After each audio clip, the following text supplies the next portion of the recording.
The fourth, we believe that all men are created equal. To the magnificent mosaic that is America. From radio beacon to radio beacon.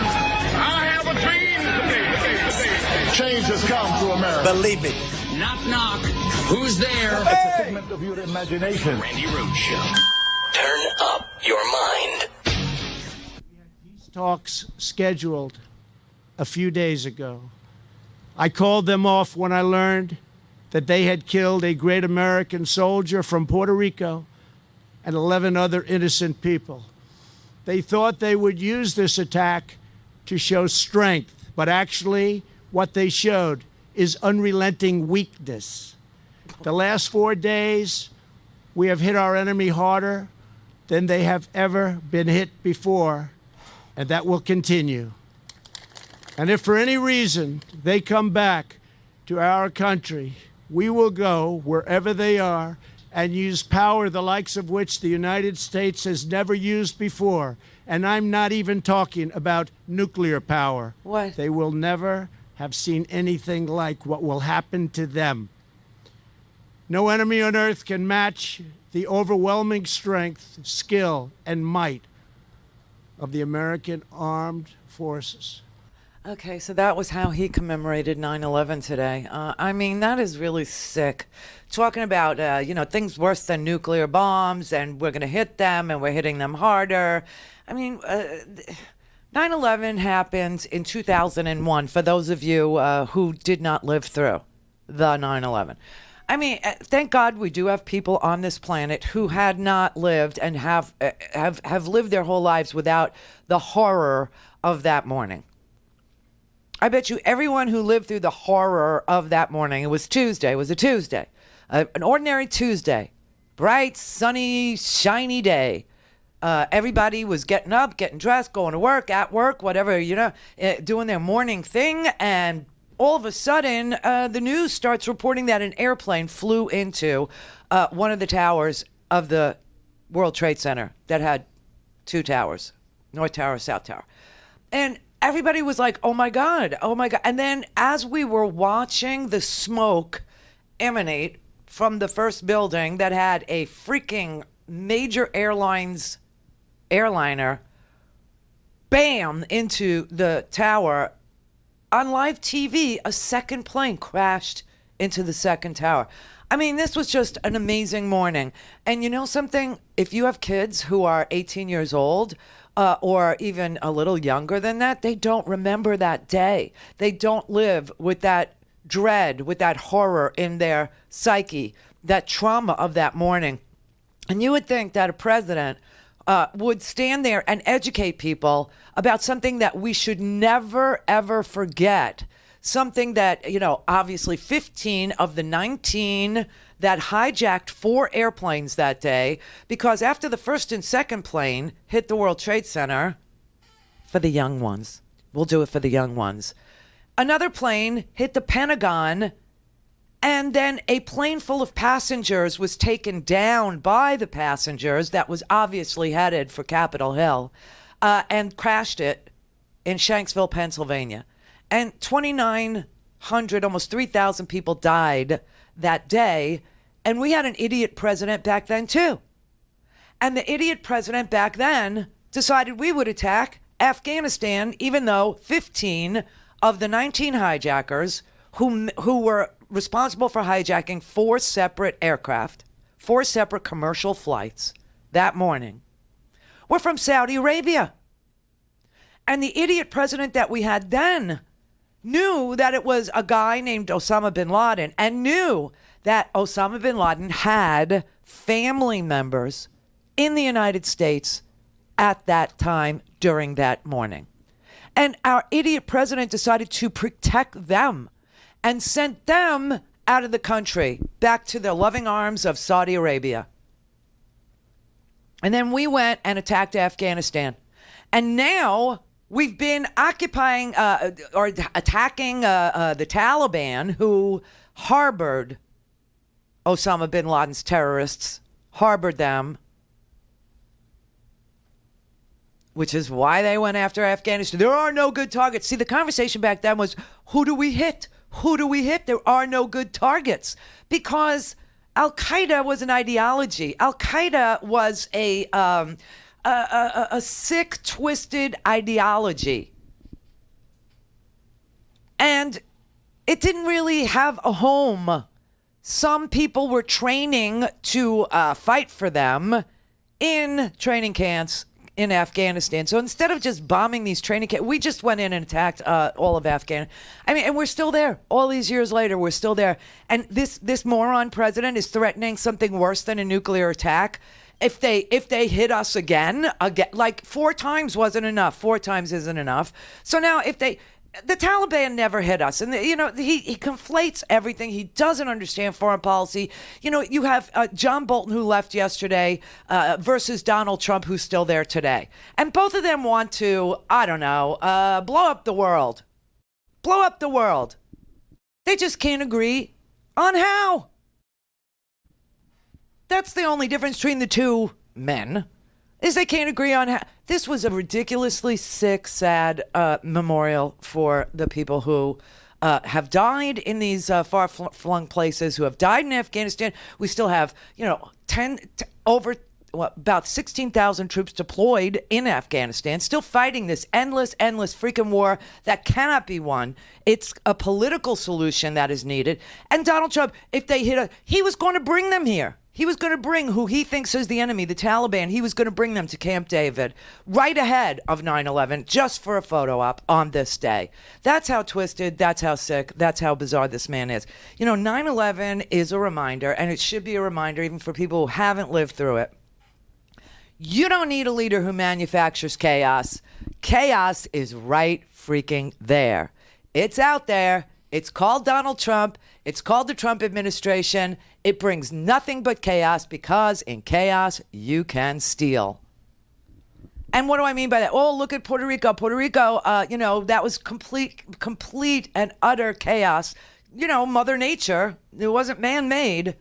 Not wrong about that. So now you got all these FEMA administrators that have been indicted for stealing the funds. Because in chaos, you can steal. I just thought I'd bring that up to show you, to illustrate what I mean by in chaos, you can steal. Now, in chaos, you could steal. All these billions of dollars went into Iraq, and I don't know, they sort of kind of disappeared. So you don't even want to speculate about what it would be like to suffer a major terrorist threat with Donald Trump, because the first thing that he said on the actual 9/11, all these many years ago, back in 2001, was that he saw cheering mobs of Palestinians in the streets in New Jersey. And if we had, God forbid, an attack here somewhere, he would get the location wrong. There would be mass panic because nobody would believe anything that he said about where the danger is or where the attack was or whether or not we were safe, right? Areas of the country that were in no danger, like Alabama, would suddenly, be freaking out. And, he has signaled to the world yesterday that he doesn't need a lunatic hawk like John Bolton to invade the wrong country. By the way, he sold John Bolton out on Iraq today. That's like, this is... John is somebody that I actually got along with very well. He made some very big mistakes. And frankly, he wanted to do things not necessarily tougher than me. John's known as a tough guy. He's so tough he got us into Iraq. That's tough. And, but he's... somebody that I actually had a very good relationship with. Until I didn't and fired him on Twitter. Rex Tillerson, too, had so much respect for this guy. He was a great guy, CEO of ExxonMobil, until I fired him on Twitter. You don't need to look outside for chaos. Just look within. Chaos is within. We are being attacked from within. This man is a traitor to this nation. There is no question. 71% of America doesn't believe a word he says. Now, what would happen? What would happen? God forbid. So, we don't need that.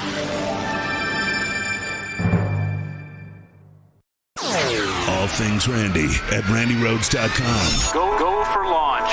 Speaking truth to power, the Randi Rhodes Show. Well, We ran a great race, y'all.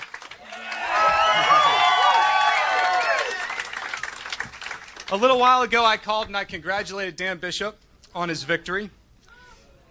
Our refrain in this campaign was country over party.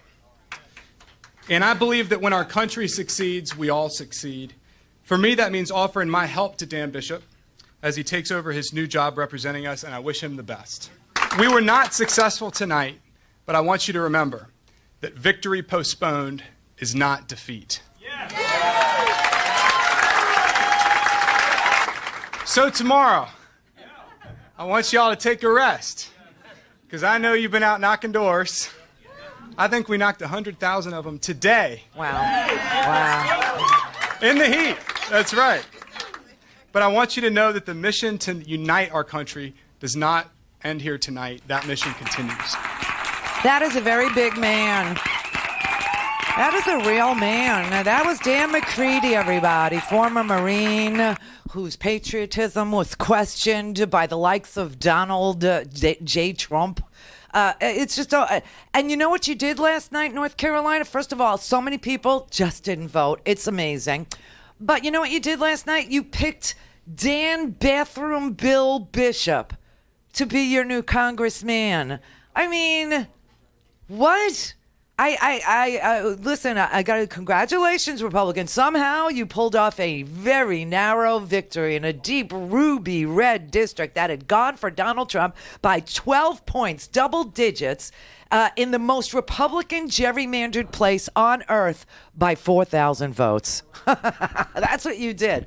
4,000 votes. You know, only 180, or roughly 180,000 people voted in a district that has a population of 750,000 people. And you ended up with Bathroom Bill Bishop. Bathroom Bill Bishop. Dan Bishop, that is all he is famous for. He is an entrenched loser Republican from your state legislature who cheat, by the way. They cheated today. This is just so unbelievable. This is kind of like local state house politics and why it matters. But with an eye on North Carolina last night, I couldn't resist these stories because I was looking in the Charlotte Observer for information on how many people voted and, you know, how many people stayed home and what happened in Mecklenburg. Because Mecklenburg, you know, is such a gerrymandered district. You know, what they do is they literally draw these lines. I mean, in some of the colleges there, especially the historically black colleges, they literally draw the district lines in between the buildings to dilute the black vote. That's how bad North Carolina is. And of course, we had a special election because North Carolina obviously cheated in the first election, so much so that they threw out not only the results of the election, but the primary too. That's how bad they cheated with ballot fraud, not voter fraud, ballot fraud. Okay. And so the guy that was the replacement for the guy who cheated, Mark Harris, Pastor Mark Harris, is Bathroom Bill Dan Bishop. The only thing Dan Bishop is known for is that disgusting, discriminatory, horrendous bathroom bill that North Carolina rejected. They fought back against that bathroom bill. See, North Carolina now, this is the coolest thing ever. North Carolina is a battleground state. It truly is. It's just an amazing thing to see that North Carolina has become an amazing battleground state. It is in play, obviously, and to have. But see, this is the mystery. This is the thing that really just sticks in my craw. If I had a craw, it would stick in it. The party that literally was shown to you, that was ruled by a court to have committed thievery, stealing ballots from ordinary people, stealing their ballots, filling out their ballots, witnessing their ballots after they filled them out themselves, and then handing in these forged ballots. The party that did that to the 9th District and the 9th District, let's just stick to that. The 9th District in North Carolina literally showed up and continued to vote for the party that done it to them. That is the sickest thing I will ever say, and it's absolutely freaking true. 4,000 more people in the 9th District of North Carolina showed up to vote for a guy who is so disgusting. Oh, you want to see something really funny? So they beat a Marine who is an entrepreneur by calling him unpatriotic and a socialist. Isn't that something? Dan McCready is actually a business. He's a business investor. He's about as capitalist as you could get.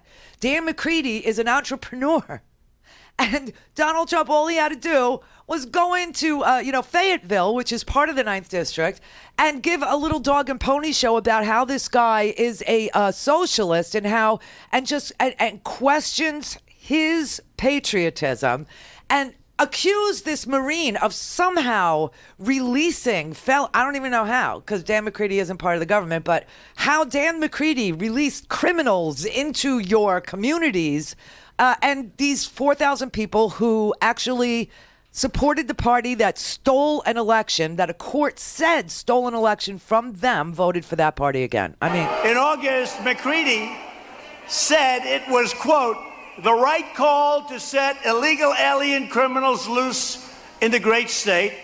I'm using the words great state, he doesn't, of North Carolina. Oh, my God. With the support and encouragement of McCready, sanctuary jurisdictions in North Carolina have released thousands of dangerous criminal aliens into your communities. And you see it. You see it. You see it. You see it. What do you see? What do you see, Mecklenburg? What did you see, Fayetteville? Really, what do you see? You see it. You see. He just stands there and he literally trashed the patriotism of a guy who joined the Marines. The Marines. Everyone who's ever joined has a choice. And you could join the Navy. Good for you. The Army. The Air Force. Yay. Or the Marines, where you're pretty much guaranteed to see combat. I mean, I'll deliver your mail to you. You know what I mean? I'll drop the MREs somewhere on a field for you, is what I'll do. But the Marines questioned his patriotism. He joined right after 9/11, went to a recruiting station and signed up, went to basic training, and was deployed. And Donald Trump was able to question that man's patriotism when on 9/11, Donald Trump said he saw Muslims celebrating in the streets of New Jersey from his Fifth Avenue apartment, which is impossible. Can't do it. Can't have it, Sally. Can't do it. Can't be there. Can't see it. And then said that Dan McCready somehow was responsible or wanted to or was for releasing dangerous criminals into District 9. It's like a freaking movie. And 4,000 more people in District 9 believed Donald Trump. It's only 4,000. Call in, connect. To speak to Randi, call 561-270-3844. 561-270-3844. Oh, God, I got to show you this. This is so hysterical. This is unbelievable. This is the guy that actually the 9th District voted for, okay, against this Marine, against this entrepreneur who they were able to, and by they, I mean the cheating, gerrymandering, lying, scheming, skeevy Republicans with Donald Trump and Mike Pence on the live assist going to that state. I mean, Pence was there twice. Donald Trump was there the night before the election. I mean, just seriously, they're in so much trouble that they had to go to freaking Fayetteville, okay? They had to go there. It's so amazing that it's now a battleground. I love it. But this is the guy they elected from the party that stole their ballots, literally stole their ballots. That's why there was a special election yesterday. It just blows your mind. You talk about voting against your own best interests. You're talking about people who literally take away the right that you have to be the most powerful person you can be in America on that day. And that's election day. You have the same amount of power as every rich billionaire on this planet, well, in this country, right? And they took it from you, and you're like, oh, okay. Vote for a guy whose only claim to fame is he literally sponsored a bathroom bill targeting transgendered children. Oh my God. So here he is, everybody. Here is this awesome dude who's now your representative in the United States House of Representatives. He's... You all might want to hang around for this. Yeah, okay. Look at his wife. The time would be now. I like her shirt. Hi, this is Dan Bishop. Is Mick Mulvaney on hand? And I'm actually calling the President of the United States. Okay, his name is Mick Mulvaney, not Mulaney. Mick, you're talking to me, and I'd say about 300 of my closest friends. And relatives. Well, listen, I know it's a great night for you. I remember what it's like for me, and I can only imagine what it's like for you. So that's a great deal. I'm going to have the President call you in a few minutes. In a few days. Can you take a speakerphone for just a second? Not a chance. Yeah, I'll do that. Hang on a second. You guys stand by. We'll make sure we can do that again. He's trying to call. Everybody, this is Vice President Mike Pence calling from Washington, D.C. Congratulations. We just couldn't be more happy with you and really looking forward to working with you and seeing you in our nation's capital. Thank you, Mr. Vice President. I am the chosen one. They don't even know each other. That's obvious. They don't even know each other. And this bathroom Bill Dan guy, bathroom Bill Bishop, he literally called the White House to try and impress his voters with this close new relationship he has with the President of the United States, who came down to Fayetteville to stump for him the night before his election. He doesn't know Mick Mulvaney's name is not Mulaney. And they said, well, we'll have the President call you in a few days. In a few days, maybe we'll get around to it. It was like, no. I'm here with my friends and family. You got to put somebody on. Hold on, everybody. Hold on. Turns his back on his own supporters and then comes back to the microphone and produces Mike Pence. Oh, for God's sake. Let down. So that was his big victory speech. That's what he chose to do with his victory speech instead of telling North Carolina all the good stuff he's going to do for you. Meanwhile, Tom Tillis, the senator from North Carolina, who also went down to stump for them, is costing the state of North Carolina $80 million in military projects that had already been appropriated to North Carolina for military projects. And Dan McCready is a military dude. And you would think he'd be the better bet. I'm just saying. But this morning, the cheating lion North Carolina Republican Party did it again. This is just minutia, okay? So you don't have to know every fact in this particular thing, although I do.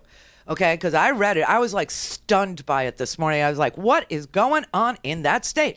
Well, we know it's one of the most gerrymandered states. We know they don't have free and fair elections. We know Georgia doesn't either because of Stacey Abrams' hard work. We understand what goes on in some of these locations, but I got to tell you that this one really took the cake. So there's a big budget battle that's going on in North Carolina. Why? Because they have a governor named Governor Cooper, who is a Democrat. Why did see, this is the beauty. North Carolina, in 2 consecutive elections, are voting for Democrats now. They voted statewide for a Democratic governor. Why? Why did the Democratic governor get elected in North Carolina last election? Simple, because of bathroom bill Dan Bishop's bathroom bill. Yeah, North Carolina was so incensed and embarrassed by that they literally turned out in droves and elected themselves a Democratic governor. Not a Democrat, a Democratic governor. Thank you. Okay. So you've got this Democratic governor who is really looking to expand Medicaid to 835,000 North Carolinians who need health care. And you also have, a budget that he thinks is devoid. I'll use his quote. He said it has no common sense and no common decency in the budget. And he doesn't like the budget. So when the budget was passed by the Republican legislature, the Democratic governor vetoed it. All this past summer in North Carolina, the Republicans have been trying to override Governor Cooper's veto. And they haven't been able to do it because in 2018, there was a blue wave. And they don't have a veto-proof majority of Republicans, although they do have a Republican majority still in the state house. But now they have a Democratic governor and more Democrats in the state house so that they don't have a veto-proof majority. The Republicans do not. So they haven't been able to override the veto of the governor's rejection of their ridiculous, damaging, devoid of common decency budget.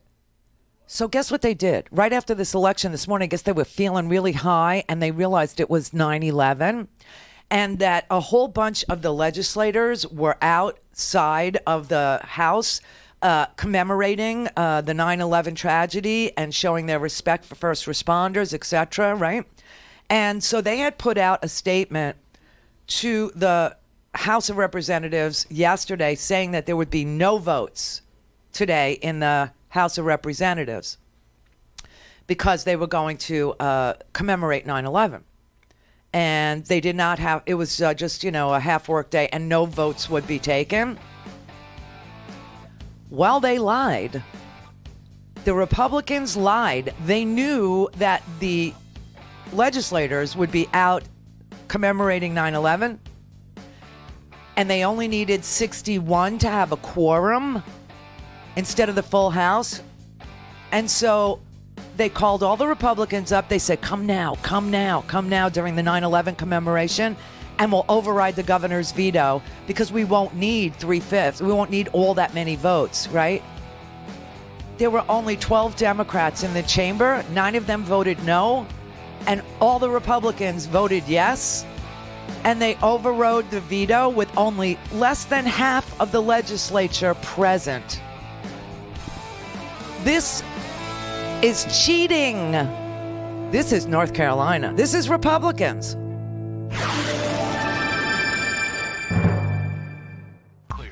This is the Randi Rhodes Show. To speak with Randi, dial 561-270-3844. That's 561-270-3844.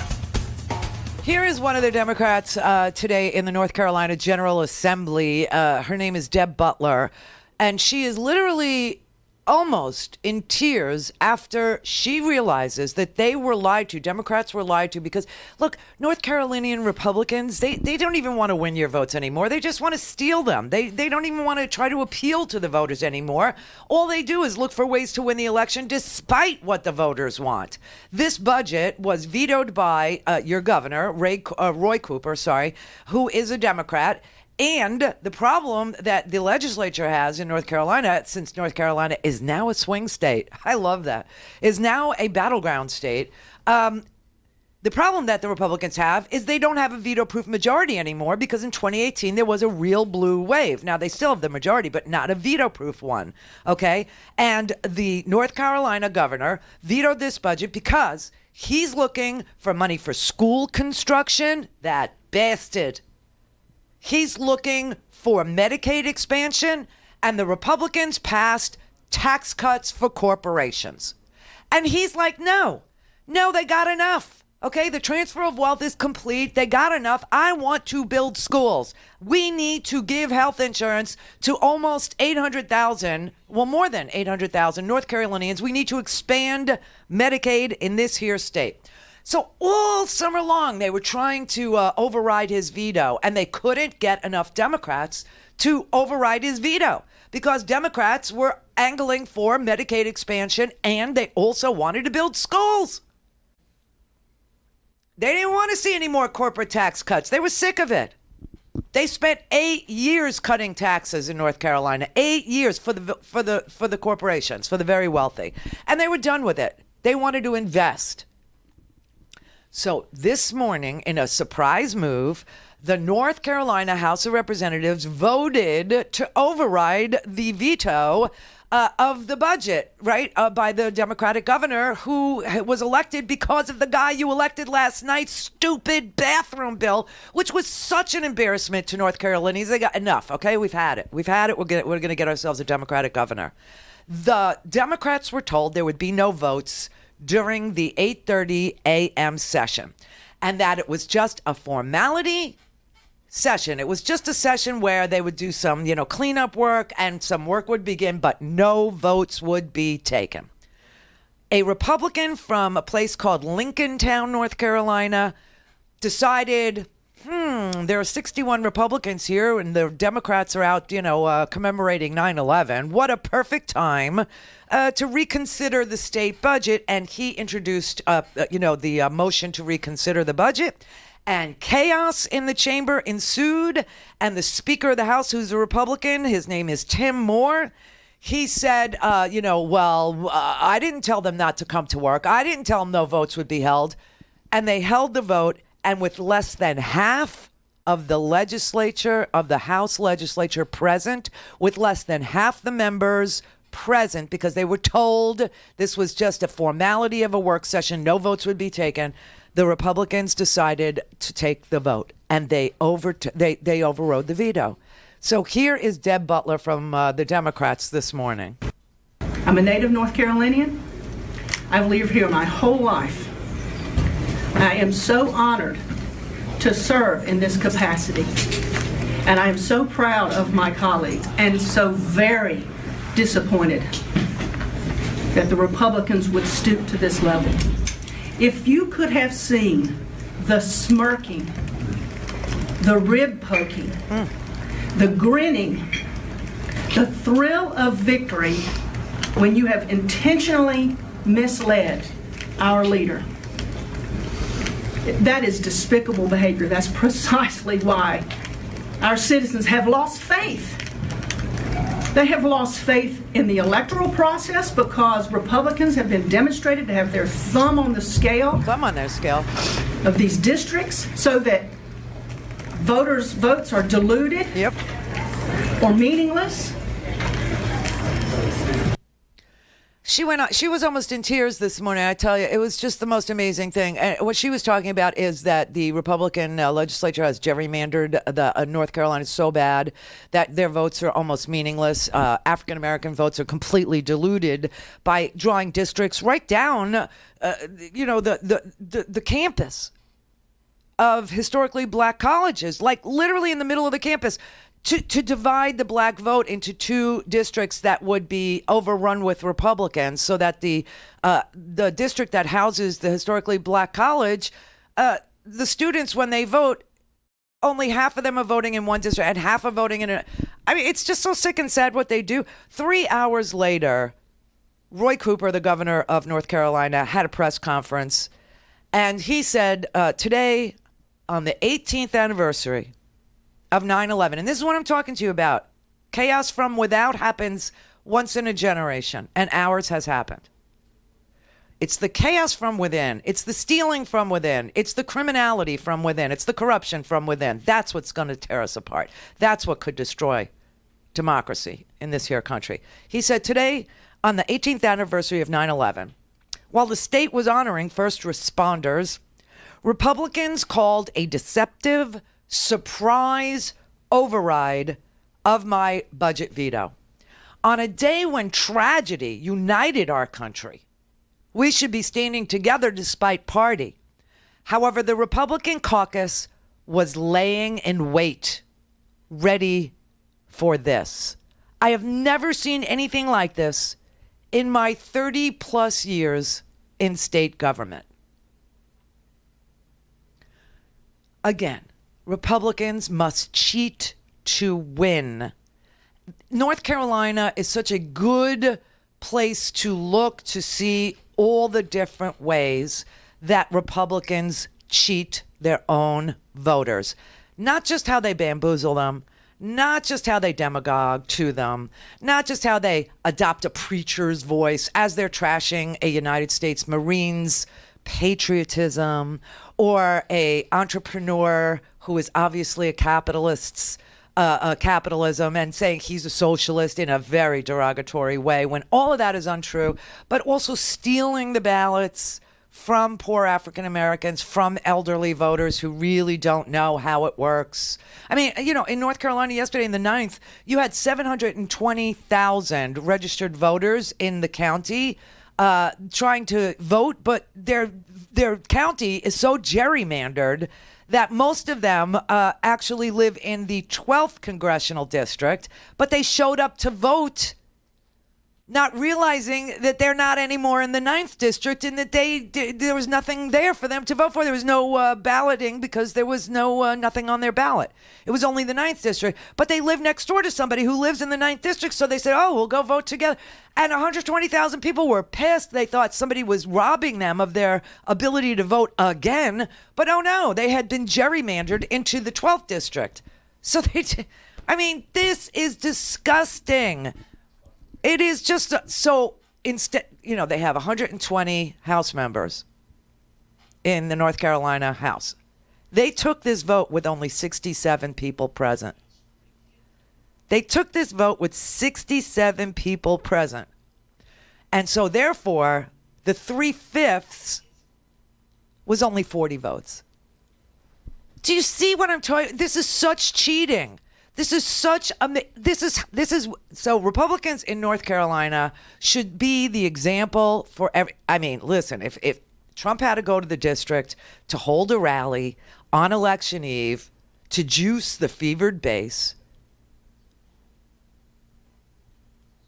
and then the very next day, when 4,000 people made the difference last night. And I have to tell you, African Americans pretty much stayed home in the 9th district because I think that they're afraid to vote. I think that there is fear that is delivered to their doorstep about voting because, they were the ones that had to come forward and say that a man picked up my ballot and he filled it out for me and he said that it was okay.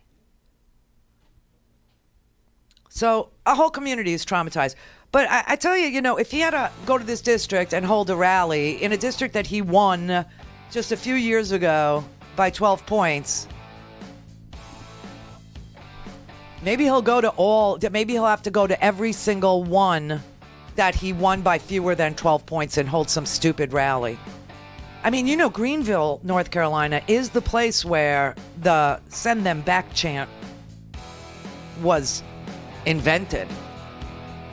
Listen, it's a beautiful thing, though, in this way. North Carolina, you are a battleground state. Charlotte, I thank you. Fayetteville, I thank you. You did great.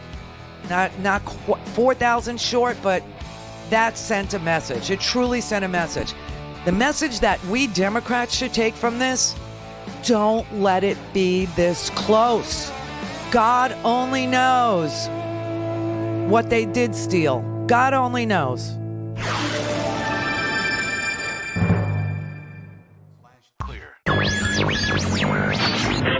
Mary had a little ram. The false.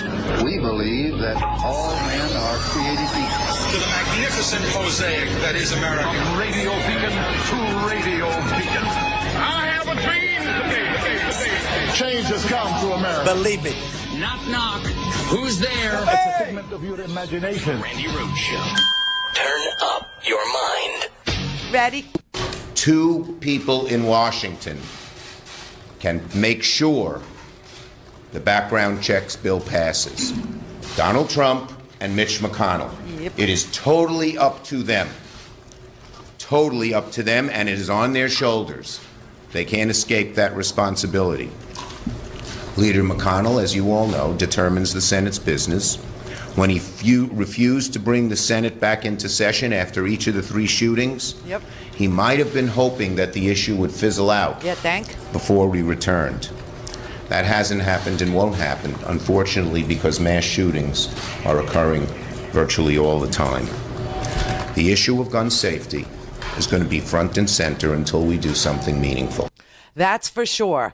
And I have to tell you, I don't know if you saw this or you didn't see this, but you're going to see this, okay? Because this is really, really amazing. Donald Trump decided that the answer to mass shootings is to hail the people who were there, who were almost killed, to hail them as heroes and do nothing on background checks. Listen, I just want to explain to you something about red flag laws real quick. Think about it this way. Okay, so I red flag somebody. Okay, I say, my husband, God forbid. Okay, but this does happen in a lot of women's lives. I don't know how many men, but I know a lot of women who have had, the fear of this in their lives.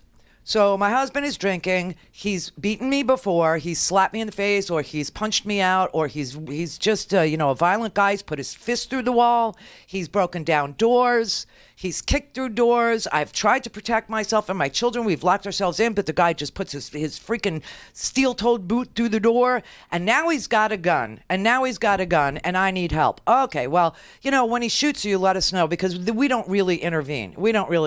Okay?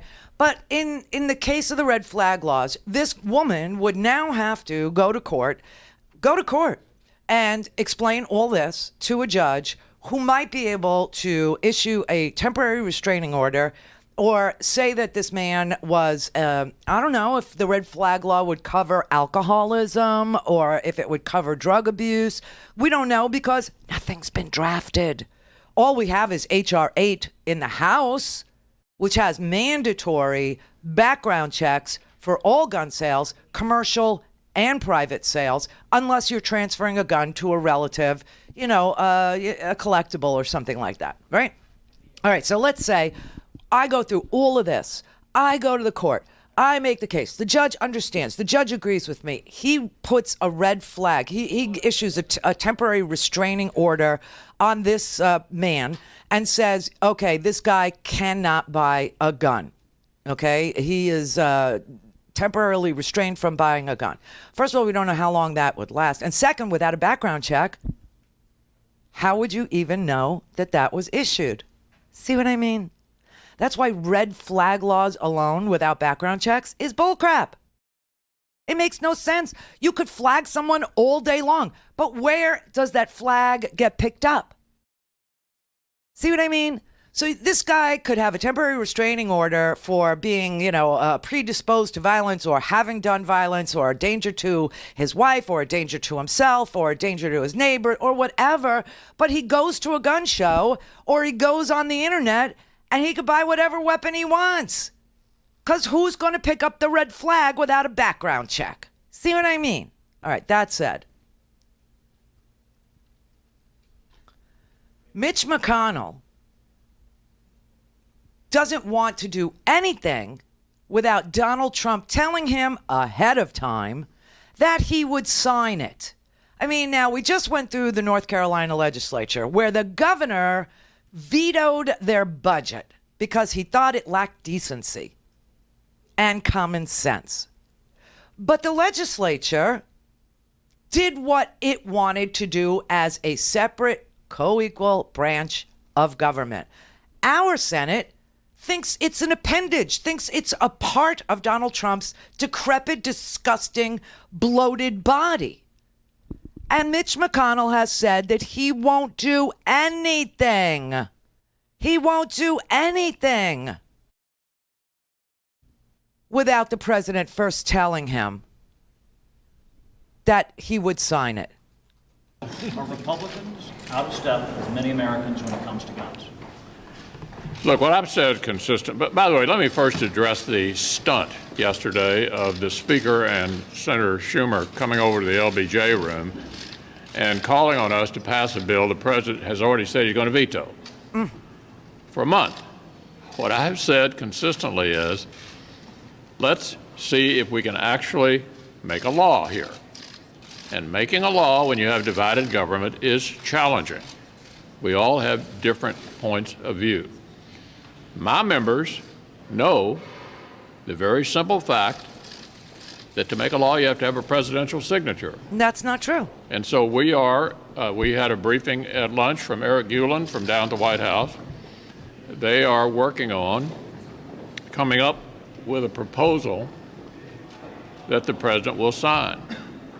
Until that happens, all of this is theatrics. And you all, my God, I know, do cover theatrics. But on a serious issue like this, after these horrendous shootings dominating the month of August, at least we could come back with a level of seriousness that underscored that maybe we would like to get an outcome. Maybe if you wanted an outcome, you should have not gone on vacation in August after 3 mass shootings in a month. almost 1 week after the other week after the other week. We lost like 58 human beings who were simply trying to shop at a Walmart or go, downtown Dayton or go to the Garlic Festival. Oh, that's not a mass shooting. We didn't have 4 deaths. Not enough death. Not enough death. That is just disgusting that he would say to the American people, or that he would say to the press or anybody who is listening to that swill, that you couldn't possibly pass a bill that the president would veto and then your job would be to override it because it is such a serious issue. And it's so serious that you wouldn't cancel your vacation time in order to take it up when people were ready to do something on it, because they live in these communities in Texas. They live in these communities in Ohio. They live in these communities in California. They live in these communities in North Carolina, right? No. It's so serious that we had to go on vacation and then come back. And when the president says he'll veto something, that means it's off the table for us. What country does Mitch McConnell think he lives in? Even in North Carolina, they passed a budget knowing the governor would veto it. And he did, because it wasn't the decent thing to do. And they had to cheat to override his veto. But Mitch McConnell won't even take a vote because he says the president will veto. What country does Mitch McConnell think he lives in?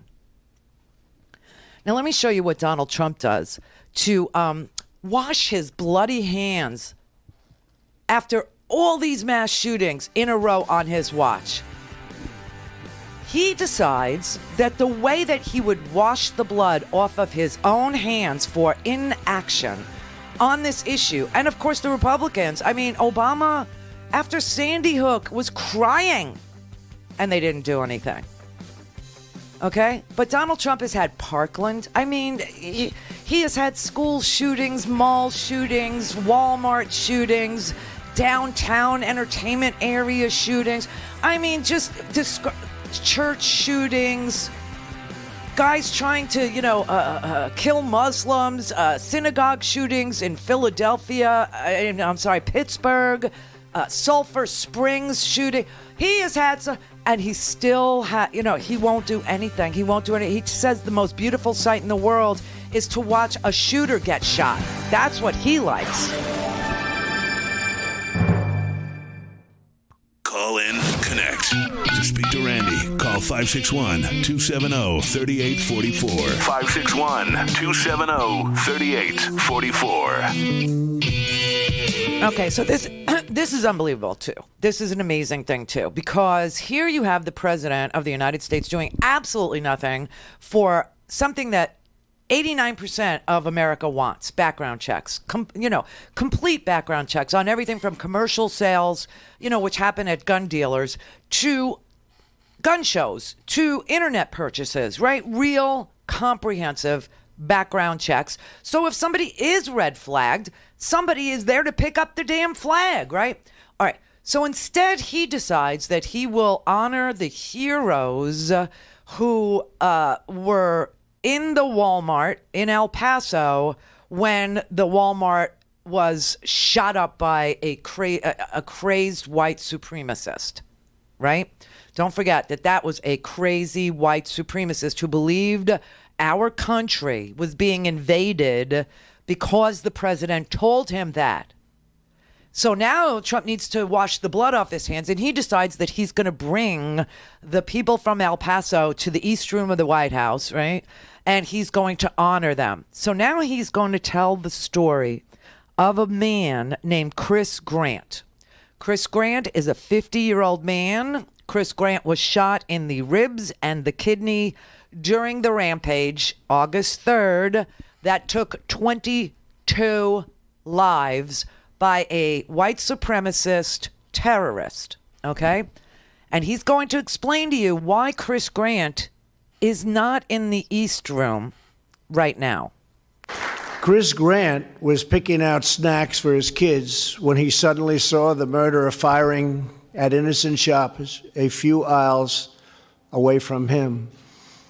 Chris grabbed, listen to this, soda bottles and anything else in front of him and began hurling them at the gunman, distracting him from the other shoppers and causing the shooter to turn toward Chris and fire at Chris, whereby Chris suffered 2 very serious gunshot wounds, but he is recovering well, and we wish him the best. His family is here. So please thank Chris for us. Please. Think of that. Think of that, everybody. Think of that. Except none of that happened. Honestly, none of that happened. Chris Grant did not throw bottles or any other such thing at the shooter. The sergeant in El Paso who reviewed the crime footage, the videotape, the, store tapes of the Walmart in El Paso said, quote, "Nobody bothered to check with us," said Sergeant Enrique Carrillo. "They would have been informed, as I am telling you now, that our detectives reviewed hours of video and his actions do not match this account. Mr. Grant was visible in the footage from the store, but he did not do any of the things that you say he did during the massacre. His statements are inconsistent with what was revealed on the video." The reason why Chris Grant was not present in the East Room, where Donald Trump says, oh, he's recovering in the hospital and his family is here, is also untrue. Chris Grant was not recovering in the hospital because Chris Grant had been arrested earlier that day at the White House by Secret Service because Chris Grant is a car thief. He stole a 2009 Mazda 6 and a television set from a Sears store in Richardson, Texas. And he pled guilty to evading arrest in Collins County.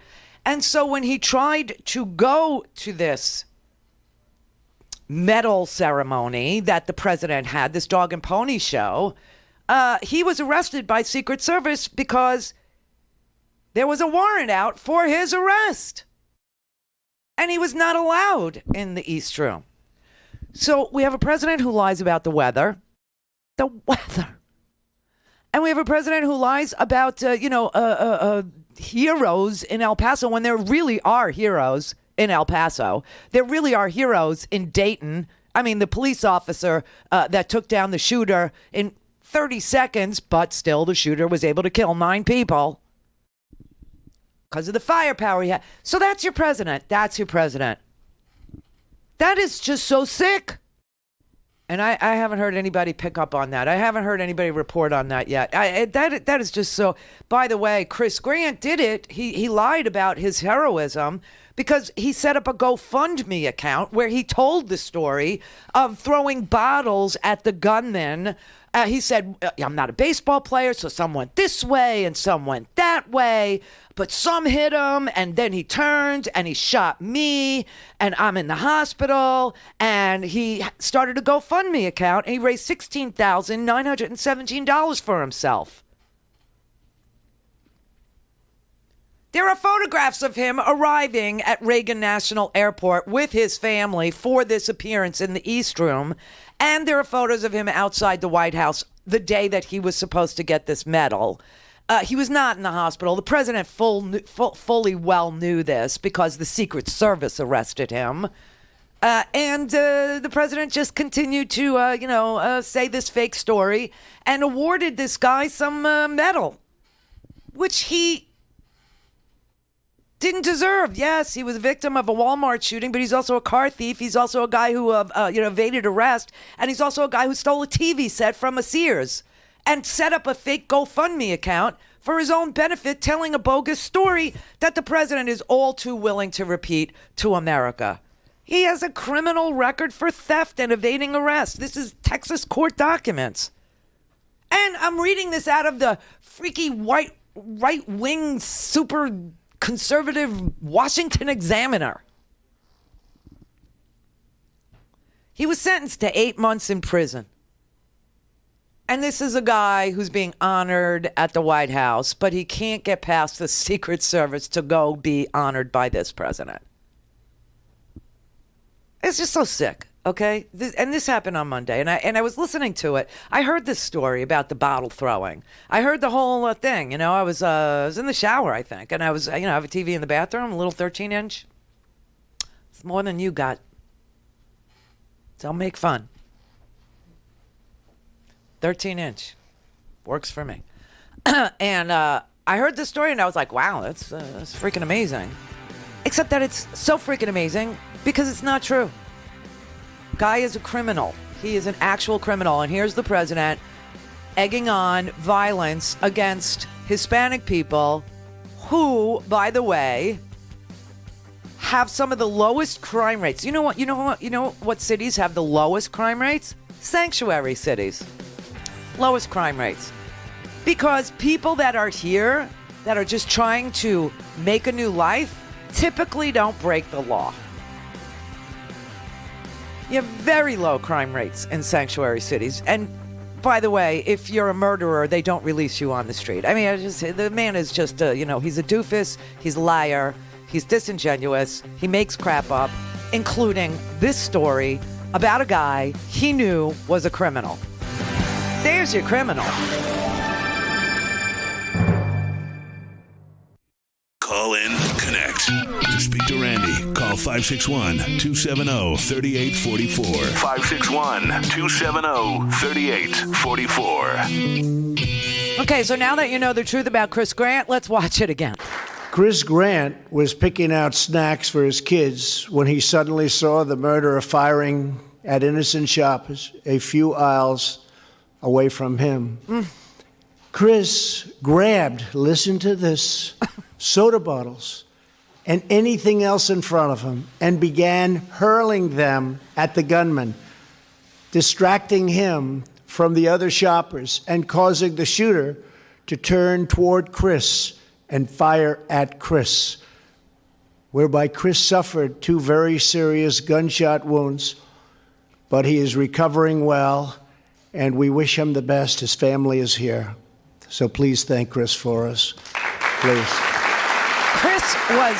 Think of that. Chris was outside the White House. Chris was in Washington, D.C. He came with his mother, Minnie. But Chris couldn't get into the White House because Chris is a criminal. He's a thief. He evaded arrest, he stole a car, and then he went on to, in another episode, he stole a television set from a Sears. And then he evaded arrest. Okay? That's why he wasn't in the East Room. He couldn't get into the White House because he's a thief. He was charged with grand theft auto. Okay? I mean, this is just so sick. Okay, and Donald Trump does this so he doesn't have to do any meaningful gun safety legislation. That's why he does stuff like this, these dog and pony shows in place of, advocating for background checks. A simple thing. 89% of America wants background checks. And you know how many of the Republicans, what percentage of Republicans? 87% of Republicans want background checks. There is universal agreement on universal background checks. Isn't that something? But you know why the president won't do it? Because he likes saying crap like this. If some of those wonderful people had guns strapped right here, right to their waist or right to their ankle, and this son of a bitch comes out and starts shooting.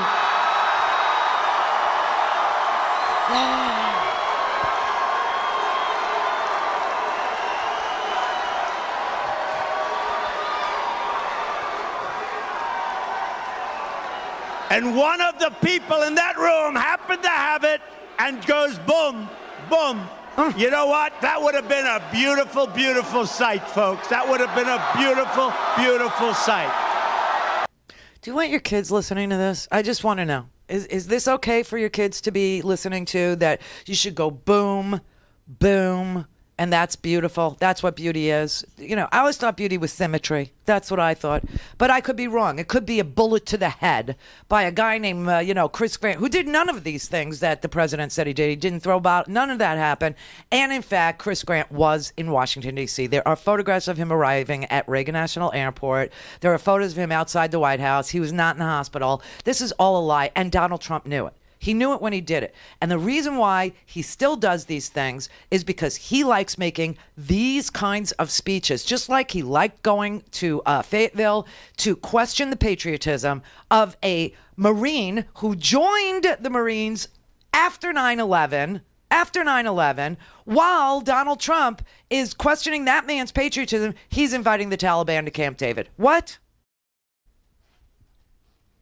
And our national security apparatus is in shambles because he thinks that collecting intelligence is Nazi-like. This is one of the most effective ways to collect intelligence against our adversaries known to man. It has nothing to do with war or violence, and therefore Donald Trump hates it. Human intelligence is what keeps us safe at night. Remember all those 3 o'clock in the morning commercials like, who do you want answering the red phone? Certainly not this man, okay, who thinks the beauty is shooting someone in the head. That's beauty. It's a very sick presidency. There's no question. And he's dangerous. And he's literally corroding just every ability that any American might have to freely move about this country without having to think about attacks from fellow Americans with weapons of war on our streets.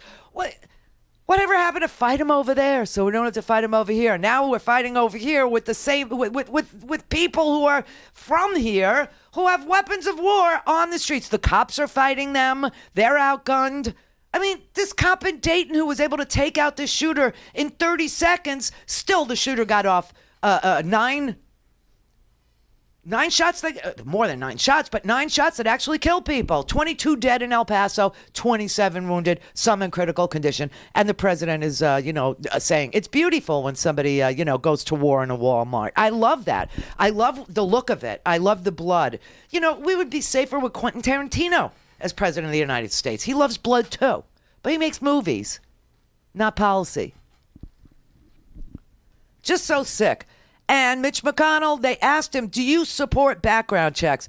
And the man will not answer the question. Honestly, I can't handicap the outcome. We're waiting for something we know, if it passed, would actually become law.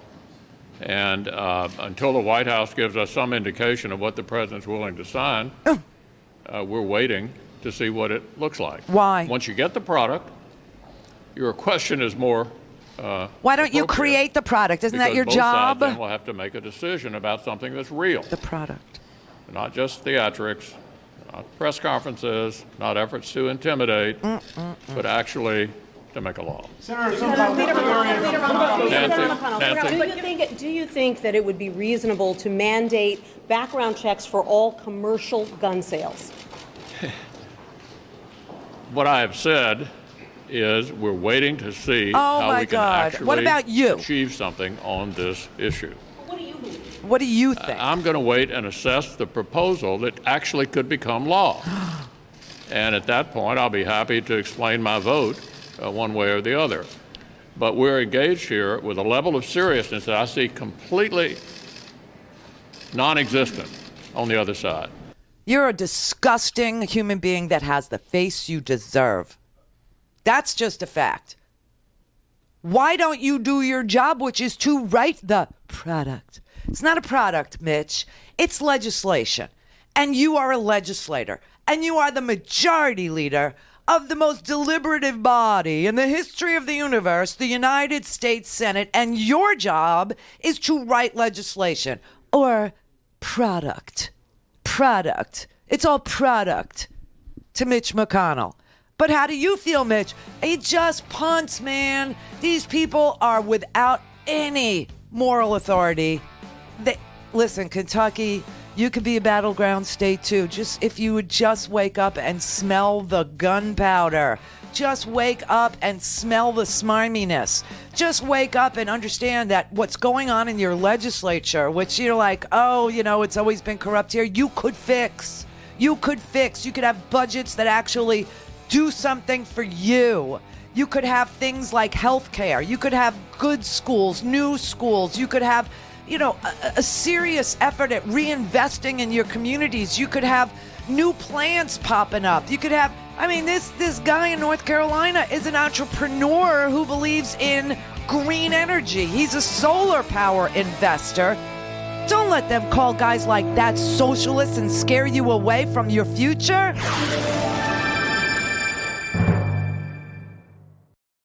This is the Randi Rhodes Show. To speak with Randi, dial 561-270-3844. That's 561-270-3844. All right, everybody. So today is day four of our very first pledge drive for Free Speech TV. We did really well yesterday. Thank you so much. That was incredibly good. And today is day 4 of our pledge drive. What Free Speech TV does for us is incredible. It's absolutely amazing because they have staff. They have like 16 people that job out in Denver in a beautiful, little building by the railroad tracks every single day. And what do? They put together groups of progressives. They put together groups of donors. They provide this platform where we could get progressive policies out on the airwaves. We can organize together. We can vote our priorities. We can inform people that there are actual votes. I can't tell you since this show started today how many people called from North Carolina to just let us know that they had no clue. They had no clue yesterday that there was a congressional election. They just didn't know that it was happening in the 9th District at all. Meanwhile, people in the 12th District in Mecklenburg, which is divided, it's totally gerrymandered. Mecklenburg would vote Democratic, and it would go Democratic. It would be a Democratic county every single time if it was an entire county. But they split Mecklenburg into shards. So you had all these people voting yesterday, or trying to vote yesterday, in one part of Mecklenburg that have been divided away from the 9th District. And now they went to vote yesterday, and they found out they're not part of the 9th District. They're part of the 12th District. They had no idea. And then the people in the 9th District, they didn't even know that they were having an election yesterday. So that is what free speech does. It informs you. It will tell you when there, I will tell you when there are elections of importance. And that one yesterday was a real harbinger of things to come in 2020. I mean, the only thing worse than Donald Trump's popularity right now is his economic policies. People are against everything he's doing to us economically. And you would never, ever know these things unless we had platforms for progressive policy ideas, for, fact checking, for showing you what the polling actually is. Who can beat Donald Trump? And obviously, 5 of the Democrats, all 5 of them, from Joe Biden to Elizabeth Warren and Bernie Sanders, all beat Donald Trump by double digits. And then you have also Kamala Harris and Pete Buttigieg beating Donald Trump. So how would you know that if it wasn't for the unbelievable platform that is Free Speech TV? Okay, so that's why we joined up with them, to get our policies, our priorities, our organizers all together, so we don't lose elections by 4,000 votes.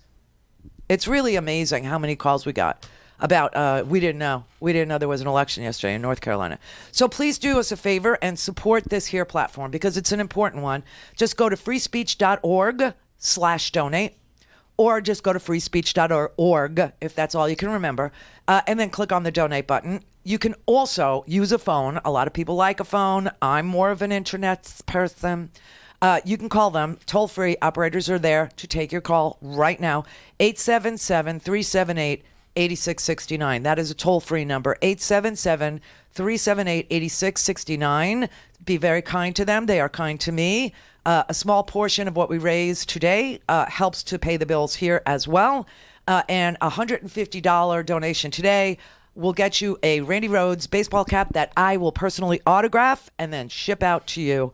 $100 will get you a beautiful, good-looking, long-sleeve T-shirt that says, any functional adult will do.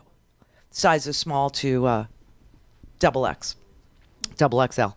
So thank you very much for showing up for this, because this is my first one, my first pledge drive. and they are judging my worth. Seriously. All right, Leo in North Carolina. Yeah. Hi, it's Randy. How can I help you? Oh, I was just wanted to say what you were saying before about people not knowing. I was home the other day, and nobody informed us that there was even that there was an election that day. I called up my buddies and asked them, did he know anything about it? He said, no, I haven't heard anything about it. I haven't received anything in the mail. I haven't received anything. Usually, like last time when we had this same election, I got stuff in the mail. They let us know that it was open. Like I said, there's an election poll place right down the street from my house. I mean, I could see it, and it wasn't open. Or if it wasn't? They did have. Like I said, they would usually put signs out. There were no signs out saying that. There were no vote here signs? No. Oh, my God. I didn't know. So I was going to say, I called my buddy. I was trying to find out if he knew anything about it. I said, we're tonight, right? And he said, yeah, I think so. I was like, did you get anything? No. I said, can you check? He said, I just got off from work. I didn't hear anything about it. What town are you in? I live in Fayetteville. Oh, you do? Yeah, see, that's what got me to think, because when I called him the day before. So let me ask you this little question here. Let me ask you this. Did you know that there was a Trump rally in Fayetteville the night before? Yeah, see, that's what got me to asking the question, because I called him because my buddy, you know, he needs help, but he's a Trump supporter. But and that's why I called him and say, hey, your buddy's in town. You didn't go see him? He's like, oh, I didn't know. I said, but there's a vote going on in the 9th district. Why is he in Fayetteville if we're not in the 9th district? And then the next day when they were having the vote, that's why I asked him. I was like, did you hear anything about any of the polls being open? You know, like I said, I remember getting an absentee ballot in my mailbox, but it wasn't for me. It was for somebody I used to rent my house out. I used to rent my house out to before, and I never got one. Usually I would, so. I thought that was strange. That's why that is strange. So. That is strange. And that you live down the block from a polling place and you didn't see a vote sign outside of a school or a, whatever it was. Yeah. So I'm thinking that me being retired military myself, I would definitely vote for Dan McCready. Yeah. Because that's what I was looking at, and I was like, oh. How come I didn't hear anything about this? I know I'm not home all the time because I drive a truck now, but still, I mean, when I get home, I check my mail. And I got you. Like I said, I call people around the neighborhood trying to find out if anybody knew. I was like, how you having an election and nobody knows anything about it? It's really scary. I mean, that your whole state is, it's gerrymandered. They cheat. I'm sure you didn't know what happened in your state legislature today, but it was just they were cheating.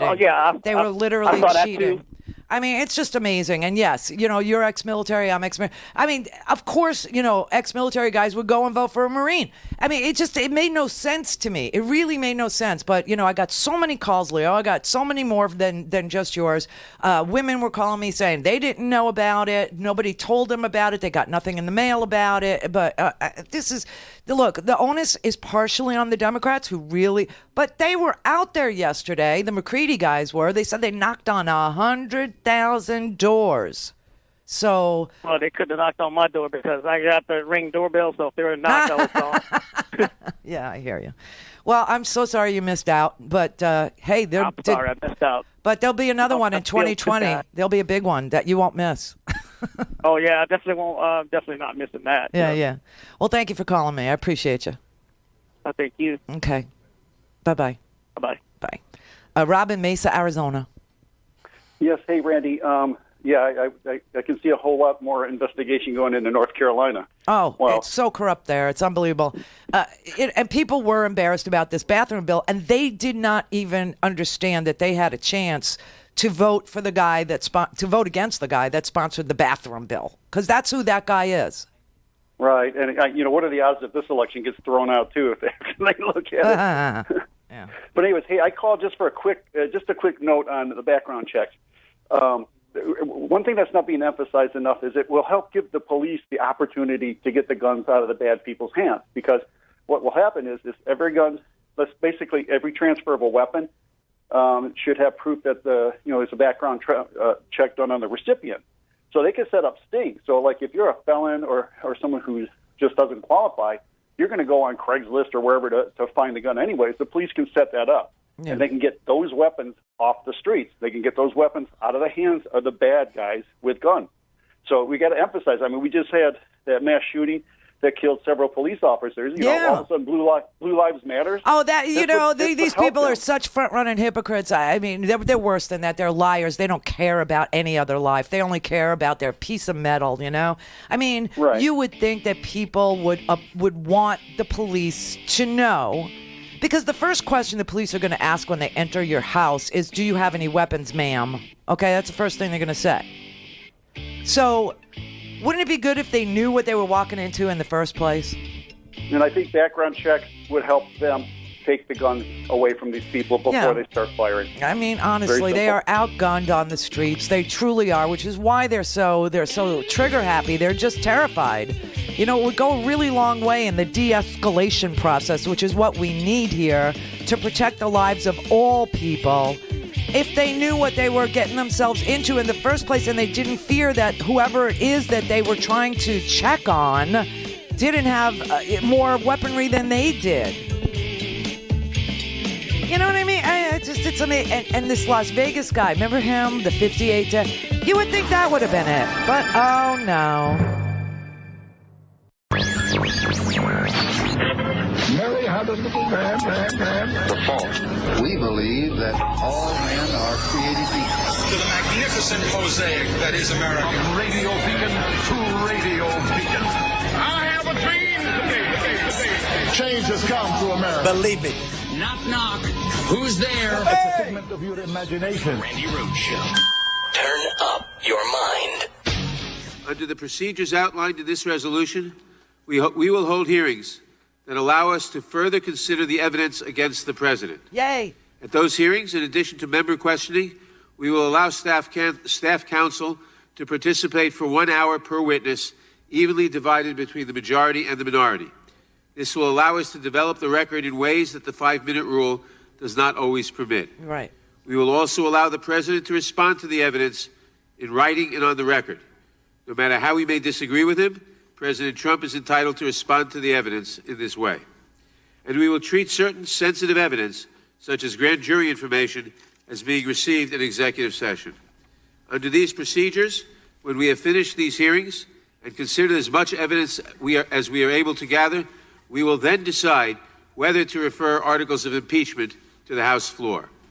We have a constitutional, historical, and moral obligation to fully investigate these matters and to make that decision.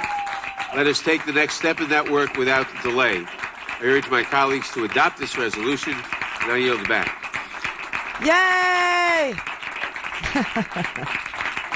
And, you know, it's going to be today, tonight, double the pleasure, double the fun, everybody. Oh, it's the Doublemint twins of impeachment actually being launched in the House of Representatives. By the way, this is exactly the same type of procedure that was followed in the Richard Nixon impeachment circumstance, also the Bill Clinton.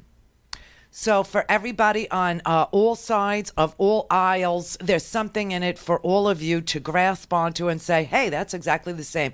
Yes, impeachment is a very slow, deliberative process. So is waking up. But when the house is on fire, you kind of do it more quickly. Do you know what I mean? And the house is freaking on fire. This is the point. The president is literally, you remember how upset the silent majority was when the Vietnam protesters were burning draft cards? Well, now you have a president of the United States who's literally burning the Constitution. And it's not like he's doing it in secret. It's almost like he's doing it in protest because he hates the Constitution. I mean, you know, they are crafting the articles right now. They are being drawn up. Various members have various articles that they are contributing to the effort. The impeachment rules and procedures were voted on today. They were voted on straight down party lines. All the Republicans, nay. All the Democrats, aye. Everybody, you know, I mean, it is going more slowly than, you know, these fascinating, bizarre rituals that you see in Parliament. You know, those British Parliament where they wear powdered wigs and they speak, you know, Norman French. You know, and you just sit there and marvel at, like, listen, I don't want to go that way. I don't want to do that. I don't want to be that. I don't want to see Gerald Nadler in a powdered wig. It's bad enough that we have a president who's got some sort of a thing on his head that looks like it's powdered by, remnants of the bottom of a Cheetos bag. Really. I'm not into it, but I mean, what we have here is a choice between impeaching Trump and not impeaching Trump. And the media is, going to tell you that this isn't the full throttle impeachment process. Yes, it is. It is. It truly is. This is exactly how they proceeded in Nixon. Remember, Nixon was never impeached. He simply was delivered the articles of impeachment that the House had drafted by a bipartisan group of senators, okay? And the House drafted it, and the Senate said, game over. They got you. They got you dead to rights, sir. So that's why Nixon resigned. And, people are predicting that Trump is not going to run for a second term, and maybe this is what they know. Maybe they know that when Donald Trump is presented with the fact that he's an unindicted co-conspirator in the hush money payments that Michael Cohen is cooperating with the Manhattan District Attorney on, oh yeah, that's in the paper today. Michael Cohen has entered into an agreement with the Manhattan District Attorney for a prosecution against the unindicted co-conspirator, Donald Trump, that they are waiting to, serve Donald Trump with, charge Donald Trump with as soon as he's not president anymore. And I don't know what Cohen got in return. He's got a 3-year sentence he's looking at Otisville, the only kosher minimum security prison I know of. But that's where he is. And he entered into some agreement, and apparently he's already offered proffers, which means that the prosecutors have looked at what Michael Cohen says he can show. And he says that he can show that Donald Trump participated in tax fraud, financial fraud, meaning that he represented to insurance companies that his properties were worth more than they were in order to insure his properties for more than they were worth. And for tax purposes, asserted that his properties were worth less than what they were so that he would pay less taxes on those properties. That's fraud. So this is what Michael Cohen says that he can demonstrate is true, and he has proffered that to the prosecutors in the DA's office in Manhattan. And and of course we read the charges against Michael Cohen, and individual one is Donald Trump, and Donald Trump is an unindicted co-conspirator. So add that. Also, the man lies about the weather. Put that in there too, because the impeachment is for high crimes like fraud, tax evasion. It is for the emoluments clause violations, things like that there. But also misdemeanors, high crimes and misdemeanors. The misdemeanor is U.S. Code 18. Section, I'm going to try and reach into my legal mind, 2074, where it is a misdemeanor crime, punishable by fines and some jail time, to lie about an official weather report when you're in a position of power to do so, and that's exactly what he did. So, listen, here's the thing. The House is truly on fire, and I don't mean the House of Representatives. I mean, look at these judicial nominees. Did you see any of this, a hearing that was fast-tracked on this judicial nominee for the Second Circuit Court of Appeals for this Menashe guy? Have you seen any of this? This was bizarro world. I'll play you some of that. But the judicial nominees, I mean, the people that they are putting on appeals courts, which are just one step below the Supremes, the Clean Water Act today, they're going to make an announcement sometime today that all of it's done. No more Clean Water Act. It's done. That by executive order, he has repealed it, and you're free now to put pesticides into streams and rivers and big bodies of water, like the Great Lakes. Right. And the Supreme Court just made a decision saying that the injunction, meaning, hey, stop banning asylum claims, that can proceed. You can ban asylum claims for now as you figure out what the law really is on asylum. And the dissent that was written by Sonia Sotomayor, it's only 5 pages. You could read that, and it's written in English, and you would understand it. Believe me, I have it in front of me, and I could just give you like her 3 reasons, about why she says this is absolutely violative of the rule of law. She quotes the actual laws of asylum, and she says, exactly what we've been telling you, that the law says that anybody who finds themselves on U.S. soil, anywhere in the United States by any means, can make a claim for asylum. So that's what has to be litigated in the larger scheme of things. And the Supreme Court said, oh, you know what? Let Trump ban it for now while you litigate it. Well, he's likely to lose, which is what the lower courts found. And when the lower courts find that the person who is bringing the case is likely to prevail, they usually stop whatever, is detrimental from happening pending a decision because you're likely to fail. Trump is likely to fail in the end on the asylum ban, so that's going on. And then you've got all this gun violence, and today somebody said we'll finally hear something from Donald Trump about what he's for. What he's for. I have no idea. All I can tell you is the guy who's writing gun policy for the White House used to work for the NRA.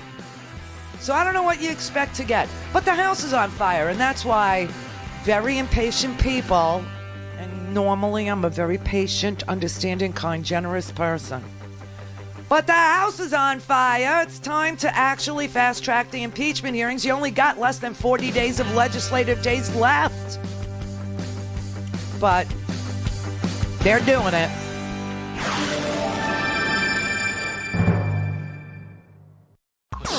All things Randi at RandiRhodes.com. Go for launch. Speaking truth to power, the Randi Rhodes Show. Here is the very meaty argument that the opposition to impeachment have presented this morning. My wife and I are driving down the road, and she's looking at her phone. She's bored. She's looking at it. Yes, because she's with you. And she's in her Instagram account. And she looks over at me, and she shows me this picture of a person. It's a family member. It's a close family member. She looks over, and she says, and a friend who was staying with us, she said, Megan told me about filters that you can use to make your appearance look better. And I said, yeah. I said, what are you talking about? She said, well, look at this picture. This looks nothing like our family member. What did she do? And I said, well, Lisa, I don't know. I said, undoubtedly she used one of the filters. What's happened today is great. The Judiciary Committee has become a giant Instagram filter. It has become. To make you appear that something's happening that's not. It's a really interesting, and I hope he'll come back at this. The difference between formal impeachment proceedings and what we're doing today is a world apart, no matter what the chairman just said. And what we're looking at here is a filter to make you believe something. It's great, though, because I love this. I've not seen this much press up at 8 o'clock in the morning in a long time. That is their meaty argument against the lawlessness of this president who shreds the Constitution, pours milk on it, and eats it for breakfast. I mean, this is unbelievable. That was the argument that Doug Collins, the ranking member on the Judiciary Committee, made, is that this is like an Instagram filter. It's making it look like the president is lawless, but it's not really. And it's making it look like there's an impeachment inquiry, but there really isn't. There really is. 6 committees have been working endlessly. They're in court, for God's sake. The reason why they had to actually adopt procedures and rules is obvious, because the House operates under procedures and rules. And so they had to adopt procedures and rules for an impeachment inquiry. And that's what happened this morning. The second reason why it's important is because they are in court trying to get the grand jury, secret grand jury material. And so they had to put in writing to a vote a resolution that says that if the court should give them the secret grand jury testimony that they seek, that they will keep it in private, that they will not make it public, and that they will review the grand jury secret testimony, which is the testimony of the witnesses, the testimony of Don McGahn, the testimony of Corey Lewandowski, the testimony of, just every person that you ever saw, Sam Nunberg, all these people that you forgot about, Roger Stone, all of these people that somehow we don't talk about anymore, that their testimony to the grand jury would be given over to Congress if the court says that they are able to protect its secrecy. Okay, that's what they voted on today. Rules and procedures to proceed for impeachment. And the other reason that they need to do this is because they are in court asking for people like Don McGahn to show up who are defying subpoenas. The president is defying subpoenas. The president has blocked at least 6 different lines of inquiry, including the release of his tax returns from the House Ways and Means Committee chairman, who was entitled to have the tax returns of any American up to and including the President of the United States upon request. The law says that if the House chair of the Ways and Means Committee requests such taxes of anybody, including and up to the President and the Vice President, then the IRS shall furnish them. And so in order to get the court to expedite, in order to get the court to understand the house is on fire, in order to get the court to say, oh, I see they're serious now, this is really an impeachment inquiry, they had to start an impeachment inquiry, and that's what they did today.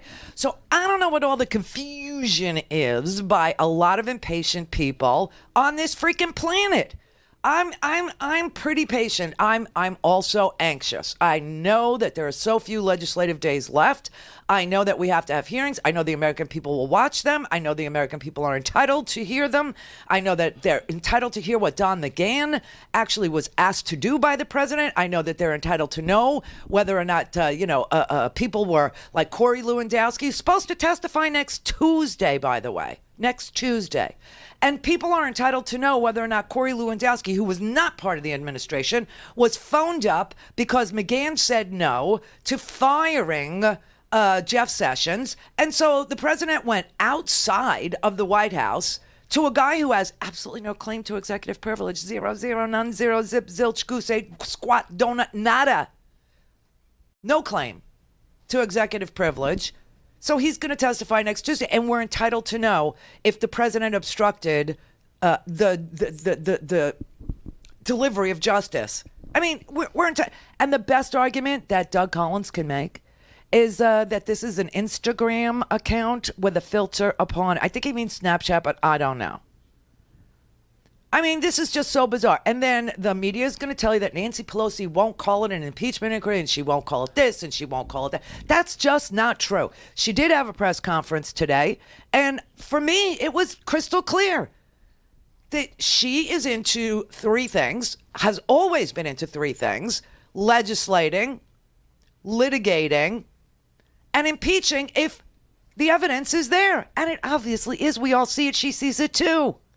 I support what is happening in the Judiciary Committee because that enables them to do their process of interrogation in their investigation, and I salute them for that work. But I also salute them for what they did earlier this week. They took up and marked up 3 bills to make America safer in terms of common sense gun safety. So legislate, investigate, litigate. That's the path we have been on, and that's the path we continue to be on. If I may, is the specific language not important? I mean, how should the American people understand the work of this committee when members are speaking very differently about it?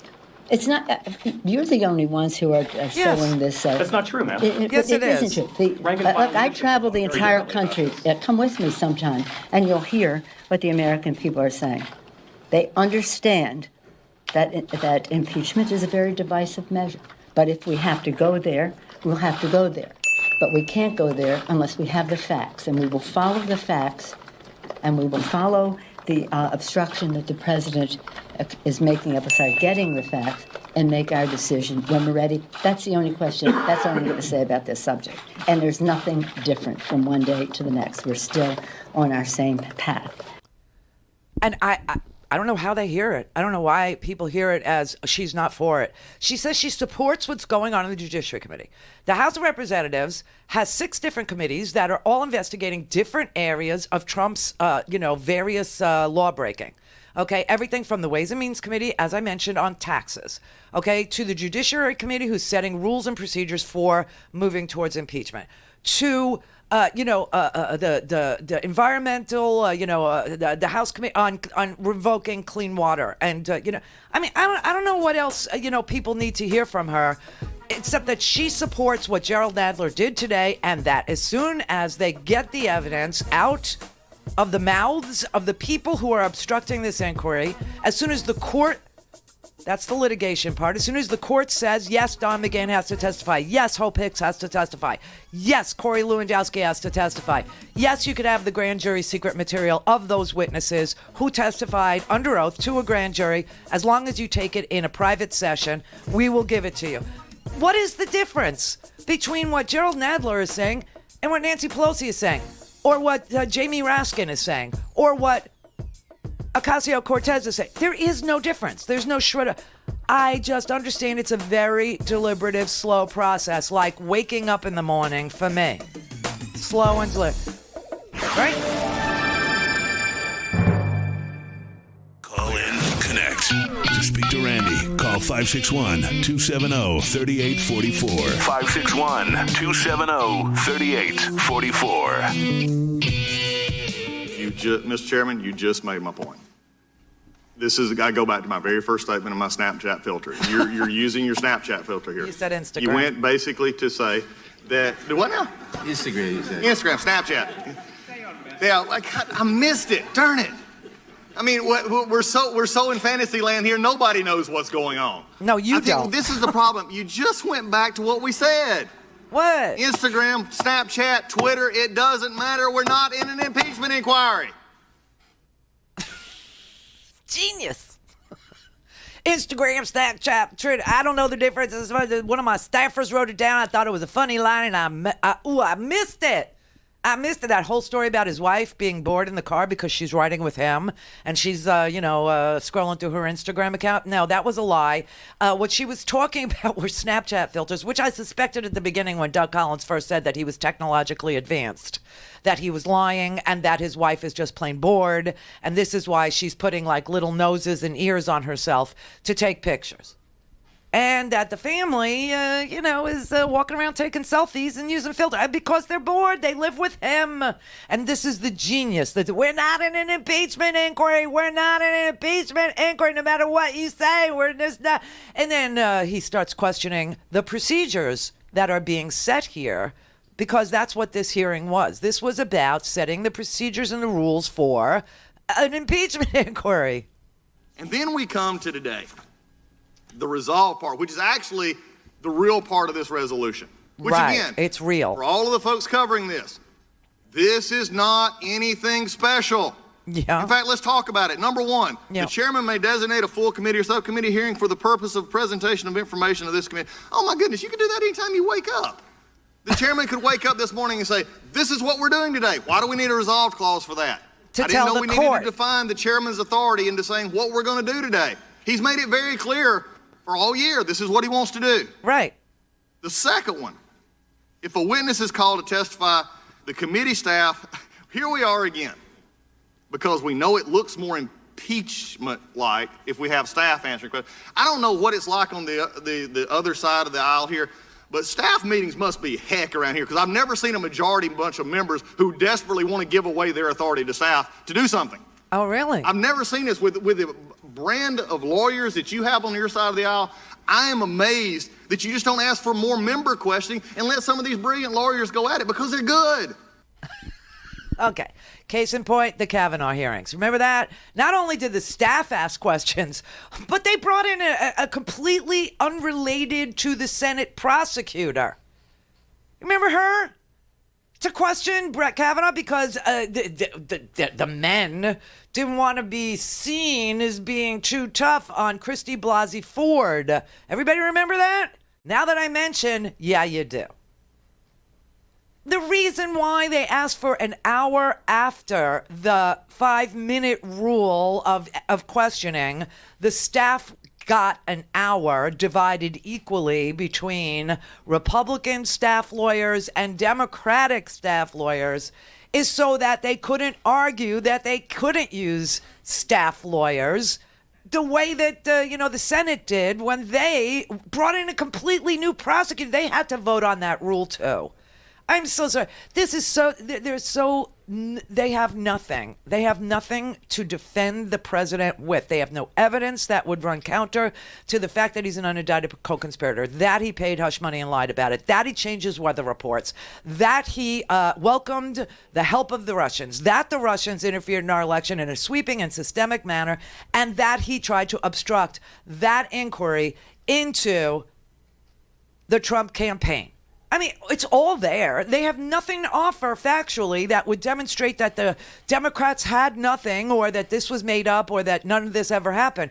In fact, they have everything they need to proceed with impeachment except for the rules and procedures, and that's what they voted for today. So that's the first fun thing for today. The second fun thing is going to be the Democratic debate. It's debate night, everybody. It's debate night.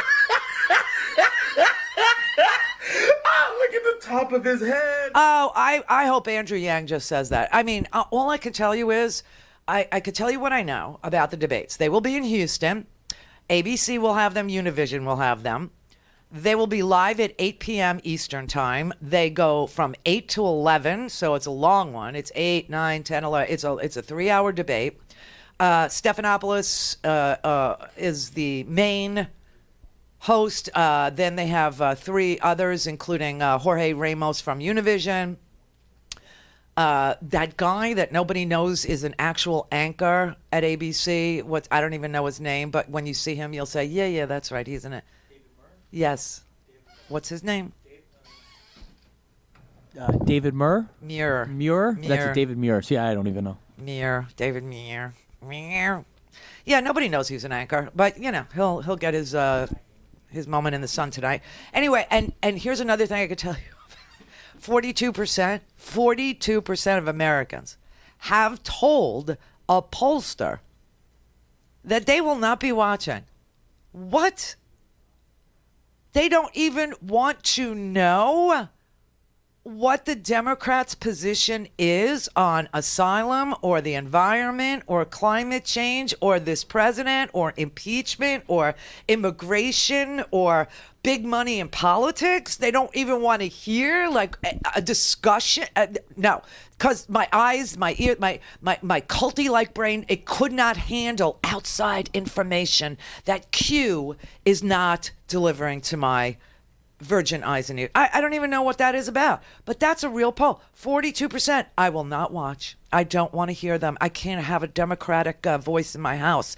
It would somehow screw up the feng shui of cult-like devotion, of the lean-in that I actually participate in every single day to the most racist, anti-constitutional. I mean, the man is a communist. We're all groping around for like what he is. I mean, he's a white ethno-nationalist, communist oligarch. People, the unwashed masses should have no say in anything. We know best for them. Only I know what's good for you. That's him. So we have this debate tonight, and there's going to be a lot of topics, especially since Gerald Nadler has opened up an official impeachment inquiry setting the rules and procedures today for that inquiry. And it passed the House. It did. So, tonight is also the first night that Biden and Warren will be on the same stage together. And I will tell you today, if you read the newspapers, that Ed Rendell took a very cheap shot. Ed Rendell and the remnants of the DLC, which is now called the Third Way, which is hey, can't we be, kind of corporate? Can't we advocate for people who lobby us, because they throw the best fundraisers, they have the best breakfasts, they have the best cocktail parties, they have the best evening fundraisers. They bring in, real entertainment, real talent, and they really raise big money for. Can't we just, play kissy face with them some more? The DLC. So Ed Rendell, who's part of that crowd, wrote a scathing op-ed about Elizabeth Warren today to bait her, I think, by calling her a hypocrite because eventually she'll have to take big money. What?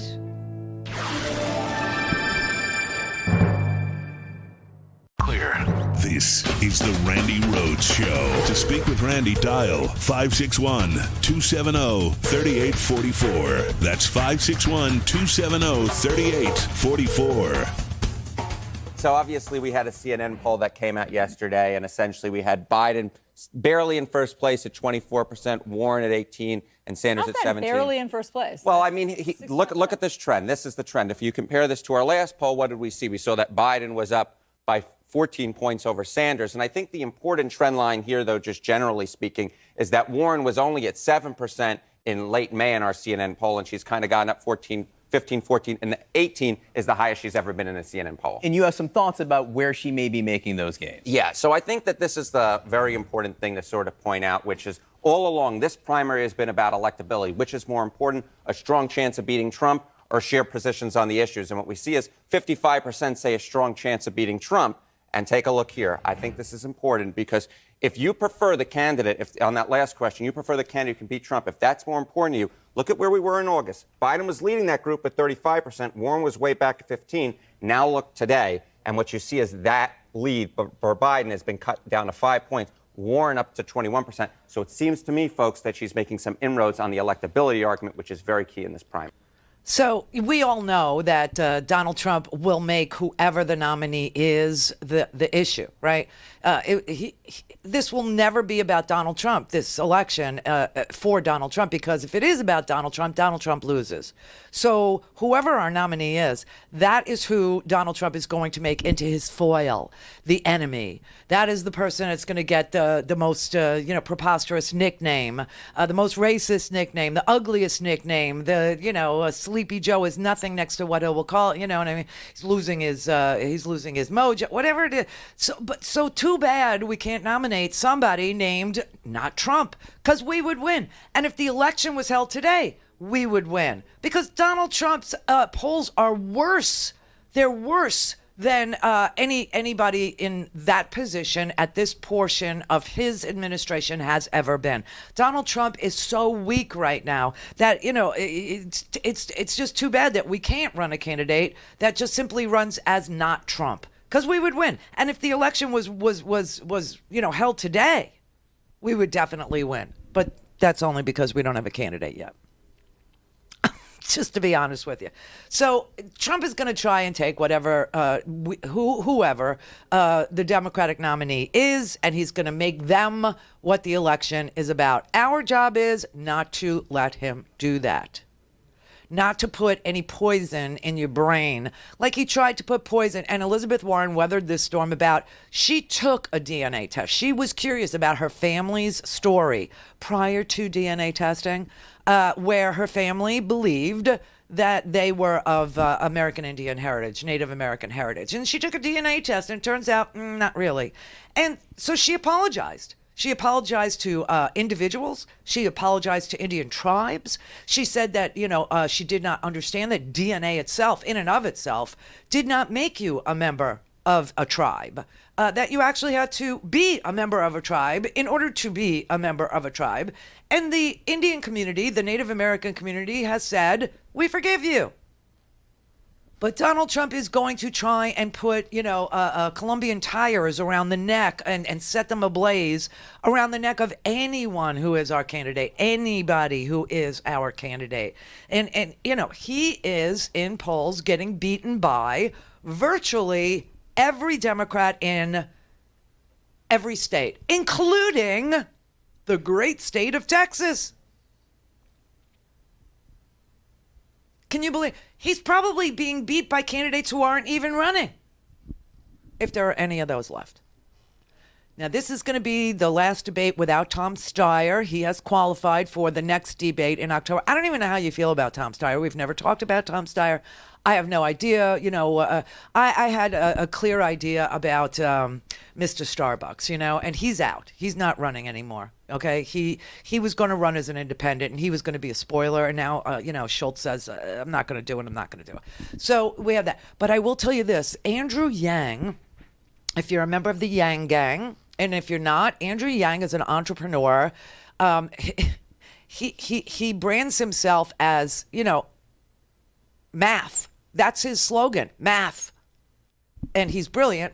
And I got a lot of clips of Andrew Yang. I guess we should play them in the next hour, just so that if you're not familiar, you can get familiar. Because tonight, Andrew Yang has said, and this is all we know, because this is the only reporting that we got about it, is that Andrew Yang's campaign has said that they are going to do something tonight at the debate that has never, ever been done before. And no one knows what it is. But I put that out there because 42% of people in this country refuse to watch the Democratic debate because they can't let any thought outside of Trump's thought in their heads. They're afraid. So I thought maybe if we told them, and I know this might even prompt some people who weren't gonna watch on our side to watch, that Andrew Yang has said that he is going to do something tonight that nobody has ever done before in a debate. Now, there are clips of him that I have of him crowd surfing the other day. I don't know if you saw that. But he's done things his way. He is a very unique individual. He is extremely smart. He is the person that, threw a spotlight on the immigration debate in the most meaningful way so far. What do I mean by that? Well, he has pointed out that if you went into the factories that used to employ human beings, you would not find in those factories white men or brown men or white women or brown women or black women or any women or any men. You would find robots. And that is a dirty little secret of what is taking away the opportunities that used to be here for people who worked on the line, for people who did factory work, for people who did assembly work, for people who worked on the line for cars and for airplanes and for a whole host of things, right? And so Donald Trump exploited the hatred in this country and the ignorance in this country about what has actually happened in manufacturing. And this was ahead of his ridiculous tax cut that has increased the debt and deficit so much that business is now very skittish about parting with their money. And they're not investing anymore at all in anything. Business investment has gone way back. It has contracted. There is a recession in manufacturing right now, an actual recession in business investment and manufacturing right now. And Yang is the only person who's actually pointed to the robot and said, you want somebody to blame, you want something to blame. Stop pointing at the brown person, stop pointing at the black person, stop pointing at the woman person, stop pointing at each other. Just start looking at automation. And it's only going to get worse because artificial intelligence is in your house right now. Now, I won't have it in my house. I don't have, any of those things. I don't have, Alexa, or I guess I do on my computer that I work on at home because sometimes, oh no, I have Cortana. Yeah, I have her and I always turn her off. But sometimes she pops up like she hears me saying things and I haven't said anything and it's very creepy. So I'm not, I just don't, but people have Alexa and my Xfinity box. Yes, I can talk to my Xfinity box, my Comcast box now, and I could tell it that I want to watch Becoming a God in Central Florida, or I could tell it I want to watch Spy, and bam, I don't even need to know what channel anybody's on anymore, and I just get what I want when I want it. But that's what's replacing even you. Even you. So he's an interesting guy. I have to say, he comes from, he's a total outsider, and a lot of people are outsiders in this election. We also have a unique situation that we have 3 women tonight. We have the most women running on our ticket, for the Democratic nomination than ever before. Ever before. The Republicans don't have that. We have that, okay? We have the most diversity. We have the most women. 3 women will be on that stage tonight. 3. Amy Klobuchar, Elizabeth Warren, and Kamala Harris. So you have 3 women on the stage tonight, which is incredible. And I don't even know why. The Republican, I don't want to see it. I don't want to hear it. I don't want to know anything about it. I don't want to watch people who understand math. I don't want to understand women. I hate women. And I don't even get why people would say, I'm not into it. So, I gotta say, Trump looks weak right now. And of course, this is polling that is more than a year out. So, it's not indicative of what will happen. It's just indicative of this snapshot in time. And this snapshot, this Instagram, this Snapchat, with or without a filter, shows Trump weak right now. Oh, I wish I could vote today. Don't you wish you could vote today? I wish I could vote today.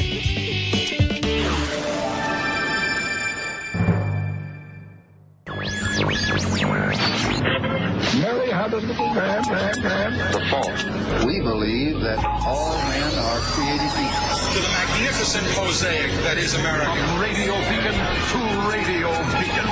I have a dream today. Change has come to America. Believe it. Knock, knock.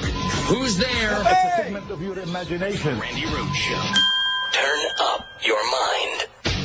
We had some large sample sizes so we can actually break this down. Look, Elizabeth Warren leads among white voters barely 23% to 21%. But look at African American voters. Biden's up there with 42%. Warren is all the way back at 10%. And obviously, with South Carolina being the fourth in the nation contest and more than African Americans making up 20 to 25% of the Democratic electorate, we have to see if Elizabeth Warren can actually build upon her support that she has with white voters and actually get them with Hispanics, where she's running fourth, or with black voters, where she's running all the way down to 10%. After you get past Iowa and New Hampshire, you cannot win the Democratic primaries without doing better than 10% among Africans. She has to do better than this. And this has been the thing all along that I've been harping on, is can Elizabeth Warren break out from her concentrated support among white college-educated voters, especially those who are very liberal, and actually reach some other parts of the Democratic electorate? Because if she can't, she's going to get up to 20% of the Democratic vote, and then she's just going to end up like, say, Howard Dean or Gary Hart or even Bill Bradley. Just very quickly, Bernie Sanders with Hispanics at 24%. Do you find that significant? I do find it interesting. I will say they tend to be younger and they tend to be more liberal than the other Democratic voters. So I think that's what's really going on there.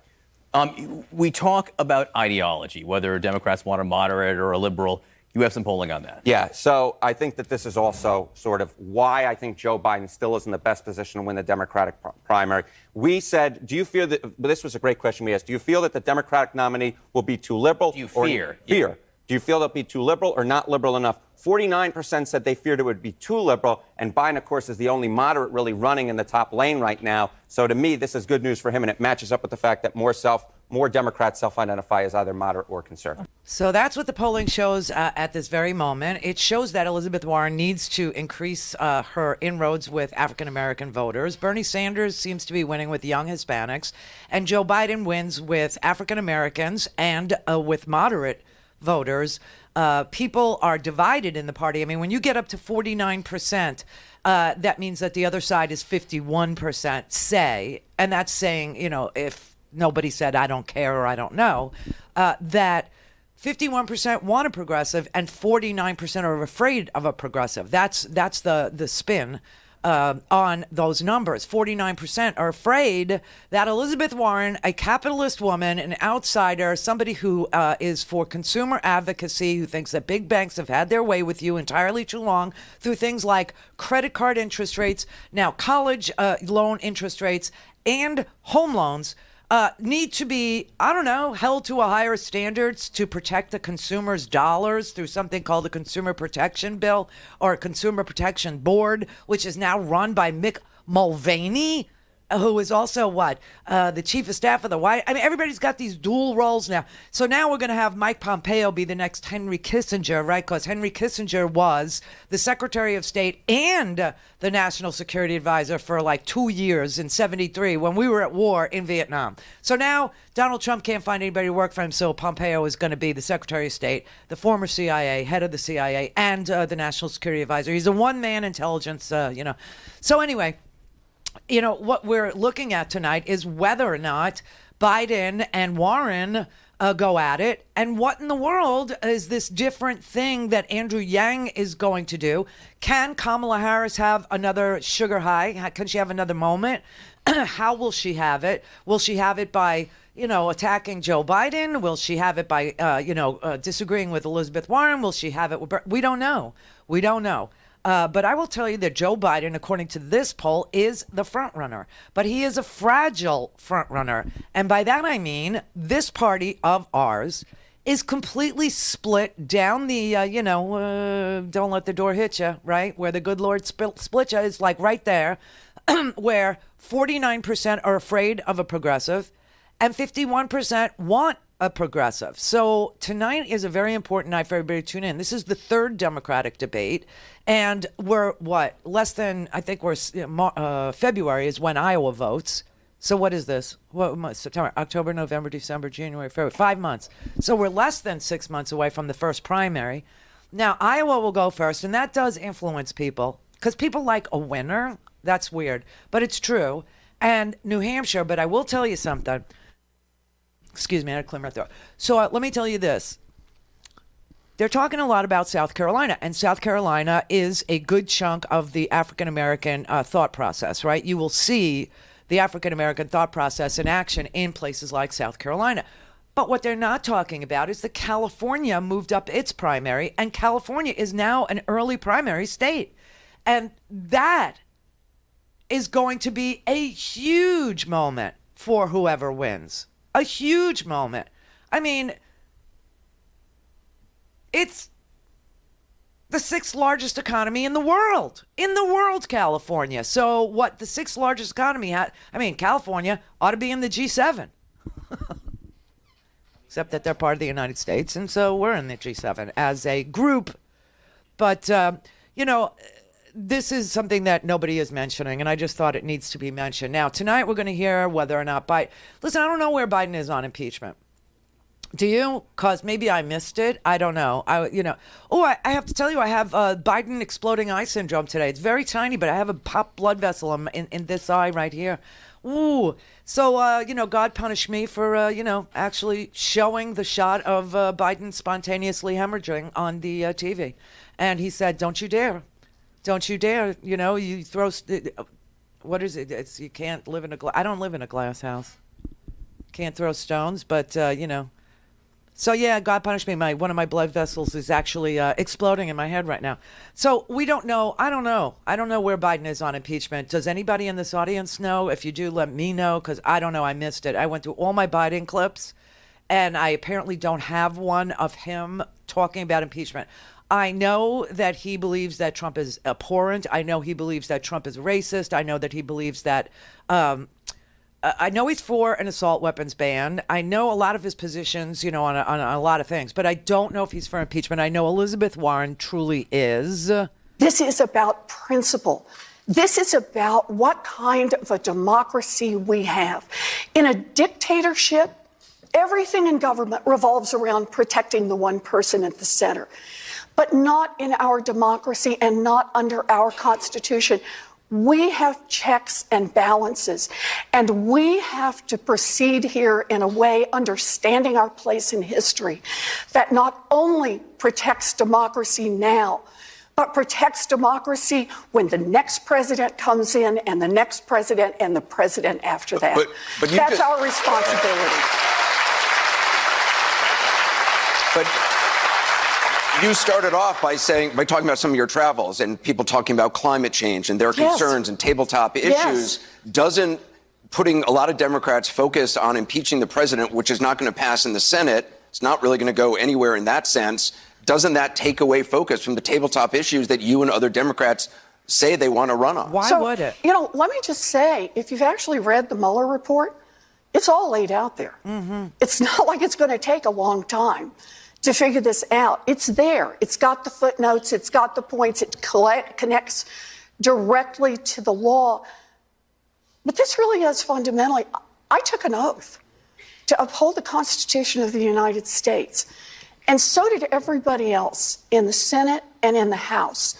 And I believe that every person in the Senate and the House ought to have to vote and to say either, yeah, that's okay with me. Yeah, let a president just step in the way he did when he told the White House counsel to go fire Mueller, and then told the White House counsel to go lie about having told the White House counsel to go fire Mueller, and then told the White House counsel to write a letter saying that Donald Trump had not told him to go fire Mueller, and then to say, why on earth would you take notes about what I said to you? The lawyers I deal with never put anything in writing. And then there's one more layer. Went outside the White House itself and asked his former campaign manager, Corey Lewandowski, to fire Sessions for him. Clear. All things Randi at RandiRhodes.com. Go for launch. Speaking truth to power, the Randi Rhodes Show. All right, here's a little Andrew Yang for you. If he's hammering on the fact that he's going to be tough on this, he's building a wall. We know that a majority of the American people think that a wall as part of a system of keeping us safe is good. A boundary system is good. You're just going to say, don't worry about that?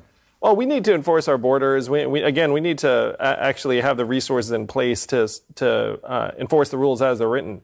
But we also have to think bigger about the forces that are driving Americans to feel like they don't have a path forward. And a lot of it is the fact that we've automated away millions of manufacturing jobs, and we're now going to do the same thing to millions of retail jobs, call center jobs, truck driving jobs, which will be an utter disaster for hundreds of thousands of Americans. Mm-hmm. Yeah, he's right about that. The whole thing with artificial intelligence, with self-driving cars, and with, retail, where you can actually go now and you just scan the ticket on the item. You don't have to talk to anybody. You don't have to ask them, anything. They'll tell you if it's in stock. They could tell you, the machine can tell you how much it really is. They could tell you if there's a coupon associated. I mean, you don't even have to, ask anybody for anything anymore in any store, pretty much. So those kinds of jobs are the kinds of jobs that, people, entry-level people or professional drivers. I mean, I drove a truck. I drove a truck for, about a year from Milwaukee to Houston and then from Houston back, right? For about a year, I was an over-the-road, 18-wheeler truck driver. And it was an honest way to make a living, and I was very proud of the fact that I did it. And the people out on the road were extremely helpful. They were very nice to me. I was never afraid out there. Nobody ever tried to, take advantage of the little girl or harm me in any way. Everybody was like, they understood. Like, I would get to where I needed to go. And the truth is that when I took my truck driving test, I would have failed it because I can't back a truck very well. I couldn't really back it into the loading docks for the test. So the man that actually gave me my test was a really nice man who said to me, I hear you cook. I said, yes, I cook. Do you bake? I said, not so much, but sometimes. Well, I want you to bake me 2 blueberry pies. And if you do that, you could pass your road test. So I baked him 2 blueberry pies and he passed me. Okay, so arrest me. But when I would get to where I was going and I had to back into the loading dock, I couldn't really do it. And people would jump out of their cabs and they would come to my truck and they would say, don't you worry, I got this, I'll get you there, blah, blah, blah. And they helped me. So, these guys are really, they're the salt of the earth. They're family men. They leave their families sometimes for weeks at a time, sometimes for months at a time. And it's a community out there, tell you the truth. I mean, I remember when there was a tornado that blew the Joplin, Missouri truck stop down. I almost cried because that was like a main stop for me. And that place was like a carnival. I mean, there was everything there. There were good showers there. And, it's a life that is not easy, but it is a professional life and it is a decent way to make a living. Anyway, those jobs are going to go away sooner rather than later because we're going to have these self-driving big rigs. You know what I'm saying? So that is really something that needs to be planned for, something that needs to be thought about, something that needs to be, people need to, train out of whatever and into whatever is going to be the job of the future. Now, it could be, everything from turbine installation to, coding. I don't know, but guys like Andrew Yang do, and they're worth listening to tonight. I don't know what he's going to, but here's the little video of him crowd surfing. I mean, this is just it's amazing. That's him right there. That's him.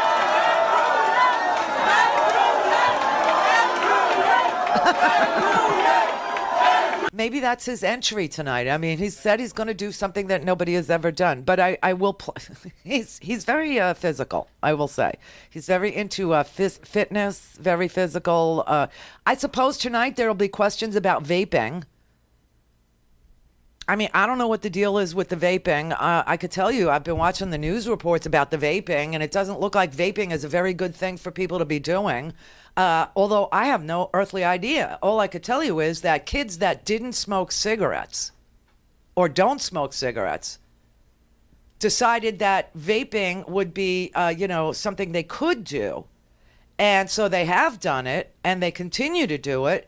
And the reason why is because there's nicotine in the vape and it's like so addicting.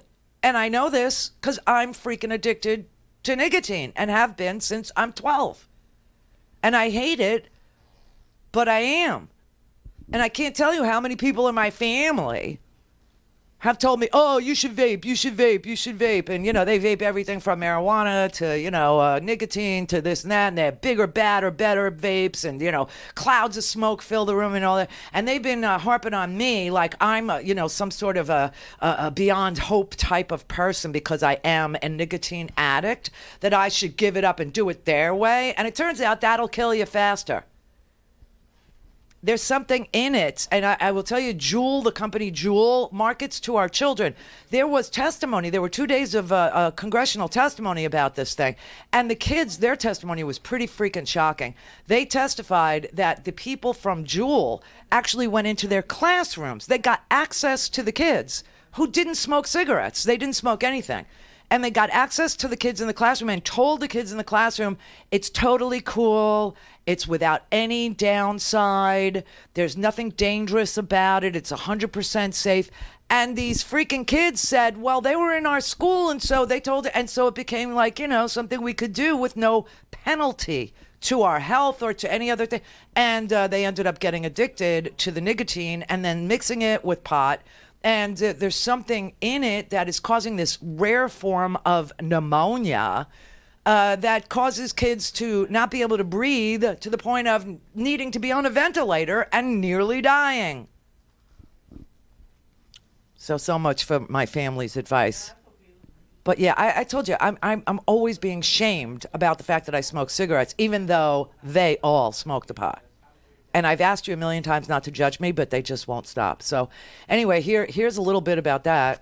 My lungs were that of a 70-year-old's. Adam Hergenritter started vaping when he was 16. A year and a half later, he landed in the intensive care unit. His doctor said because of vaping. I had the shivers and I couldn't control it, so I would just randomly convulge and it was really scary. I knew it wasn't a stroke, but it felt like that because I couldn't control myself. Initially, Adam thought it was the stomach flu, but after days of nausea and vomiting, he ended up at Advocate Condell Medical Center in Libertyville, Illinois.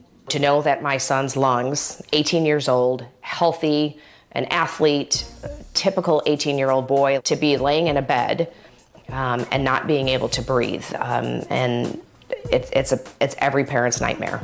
Adam first started vaping nicotine and then went on to marijuana. So I first started vaping just to fit in because everyone else was doing it. By the time he got to the hospital, he was severely ill. If his mom had not brought him to the hospital within the next 2 to 3 days, his breathing could have worsened to the point that he could have died if he didn't seek medical care. Great. It's pure genius. So I don't know. I guess they'll be asked about that, especially Yang, because Yang is very, very into physical fitness. So that would be a natural question that David Muir should ask Andrew Yang.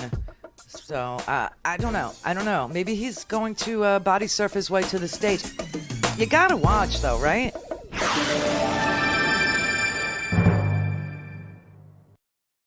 This is the Randi Rhodes Show. To speak with Randi, dial 561-270-3844. That's 561-270-3844.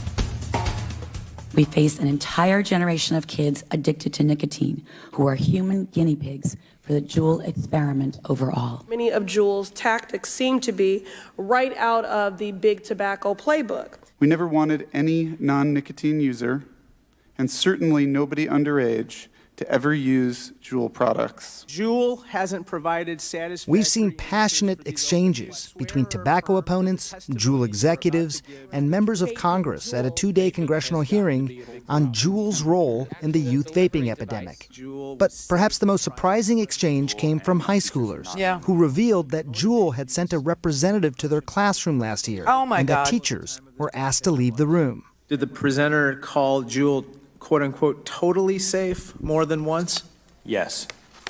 What impact did those quote-unquote totally safe comments have on your classmates, some of whom may have already started vaping? For my classmates who were already vaping, it was a sigh of relief because now they were able to vape without any concern. We asked Juul about this, and they said presentations to students were made as part of a short-lived educational and youth prevention program, which was ended in September 2018. The company says its purpose, which was to educate youth on the dangers of nicotine addiction, was clearly misconstrued. The company also said it has taken actions to prevent youth vaping, like scaling back its social media accounts, platforms that critics say had particular appeal among teenagers. But according to one expert who testified, that was too little, too late. You would have thought that hashtag posting would decline, but in fact, it surged. Surged in part because the hashtag itself gained a kind of social currency, even after the brand had largely exited social media. Jackler and others say this video should scare anyone, normalizing the use of these devices, That's an even infant. in a young toddler. Oh, my God. Oh, my God.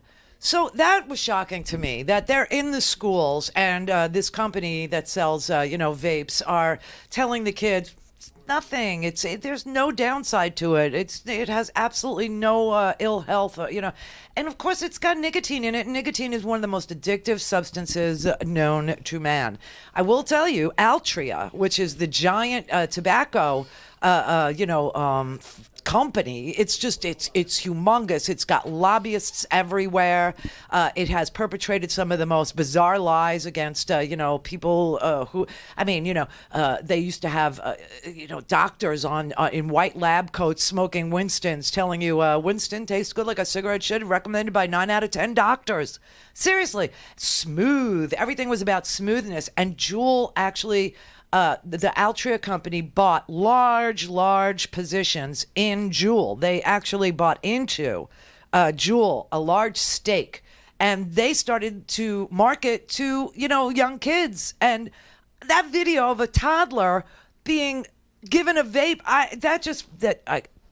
So right now, fresh evidence that there is a teen epidemic of vaping, and it's getting worse, and it's drawing in younger and younger kids. And Donald Trump actually said, Melania is very upset because she has a child. He said that yesterday. She has a child. And then he quickly said, together. What? I don't understand this man. He's just a horrible human being. But, okay, that aside. So now they want to ban these products from the marketplace. They want to, but just the flavored ones. Just the flavored ones, not the tobacco ones, not the ones that taste like tobacco. Only the I don't understand it. I really don't use. I don't understand. But it's something that I'm sure will be discussed tonight. And I don't know if you think it's important or not. I will tell you that there are people on that stage that are very health conscious. I mean, I don't think Donald Trump could run a mile. Would you guys enjoy trying to watch Donald Trump run a mile? That would be hysterical. What does that guy weigh, like 280 or something? Yeah. And you watch that guy try to run a mile. It'd be like, oh my gosh, that would be so amazing for the American people. Try and watch Donald. I say he passes out at the quarter-mile mark. So are you looking for a challenge against him? Oh yeah, I challenge Donald Trump to any physical or mental feat under the sun. I mean, gosh. What could that guy beat me at? Being a slob? He's an embarrassment. He's different. He is different. What could Donald Trump beat me at? Anything mentally, physically? No, I mean, he's a slob. He's an embarrassment, and there's nothing he could beat me at, except perhaps this race that you're in. I don't know, but I'm sure it'll come up tonight. Dan in Ohio. Hey, how you doing, Randy? Hiya. I see your lips gone down. Thank you. Yeah. I was concerned about you there. I'm glad you got through the storm okay. It was so funny because it was such a stupid household accident. My pajama bottoms got caught in the drawer and it just threw me into a desk. And I said, yeah. And when I told Brett, he goes, "See, none of us die heroes. It's always the household accident. It's always the slip and fall. You know what I mean?" Yeah.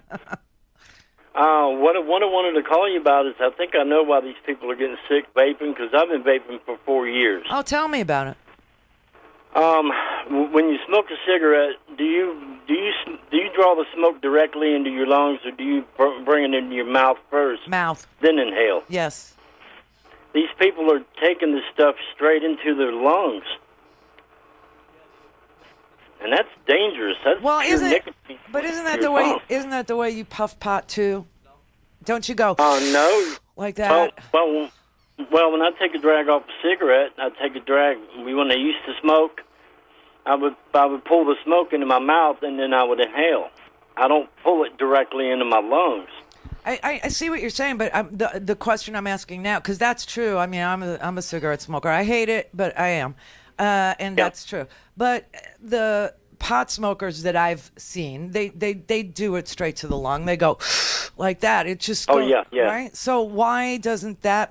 Maybe it's the vape with the pot that's making them sick. I don't. Somebody said it was vitamin E in the cartridge of the Juul flavored that is, causing this weird pneumonia type, I don't know. I don't know what it is. All I could tell you is that if the tobacco company like Altria has bought into Juul, they will make sure that toddlers are smoking nicotine or inhaling nicotine or taking nicotine straight to the vein as early and as often as possible, because it is such an addicting chemical, and they have manipulated people for years into believing this or that nicotine delivery system is safe and you could do it, and it never has been and it never will be. Well, I know that since I started vaping 4 years ago, I had not had the morning cough since. Be careful. I don't know if it's e-cigs alone. They say e-cigs are not the problem. They say it. Yeah. The juice itself is nothing more than propylene glycol and vegetable glycerin and a little bit of flavoring, and that's it. Yeah.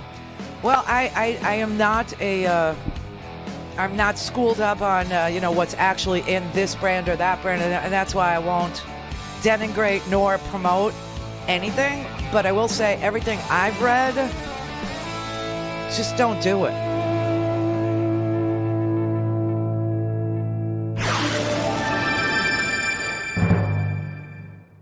Call in, connect. To speak to Randi, call 561-270-3844. 561-270-3844. All right, everybody. Don't forget, you must watch the debate tonight, because you have to fall in love with somebody and show up and cast your vote for whoever you fell in love with.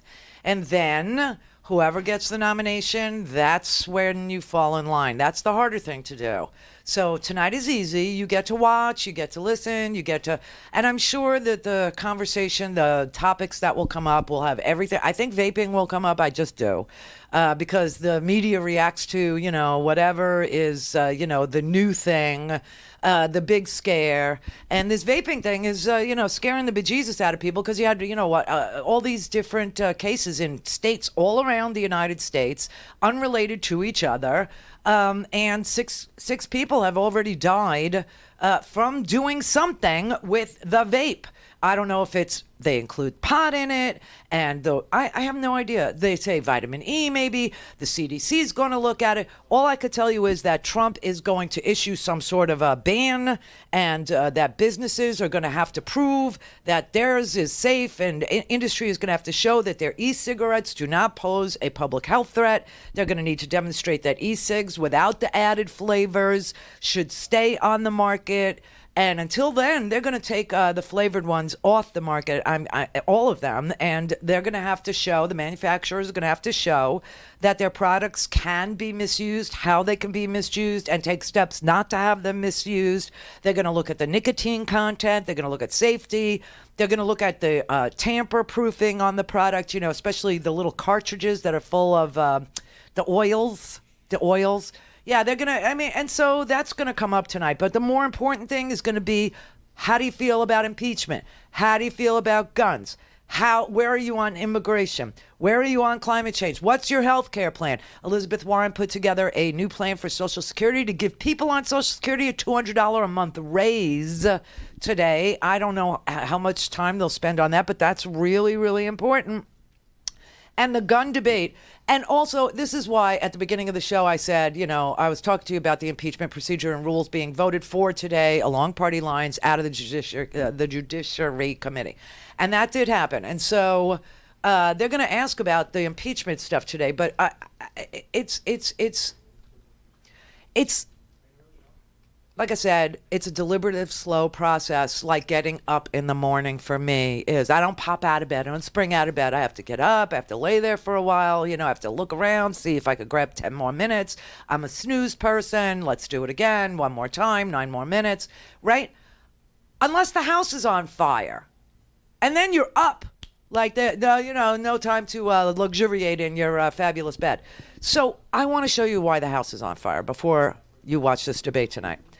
There is a Second Circuit Court of Appeals nominee that they are rushing through with 5 other nominees all at once, right? And they're shorthanding this guy's confirmation because he is so bizarre. He's just a strange dude. His name is Steve Menashe. He works in the White House. He's like a deputy, associate, assistant counsel. And they're rushing this guy through the Senate, and you could see why. He apparently has written so many editorials for the New York Sun, trashing everything from trial lawyers to immigration policy. He's apparently worked on the White House. Everybody wonders, where is this cruel and unusual immigration policy coming from? And everybody's very quick to know Stephen Miller's name. But I don't think everybody understood there's another Steve, and it's Steve Menashe. And so he was asked all these questions. And you remember the story about General Pershing used to dip bullets in pig's blood when he was shooting Muslims just to insult them on top of, killing them? This came from Steve Menashe. I had no idea, but I was watching some of the hearing.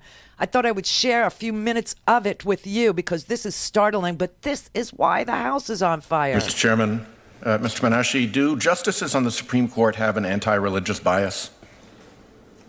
Well, Senator, it's not for me to evaluate the personal motives of justices on the Supreme Court, but I have no knowledge of any justice having an anti-religious bias.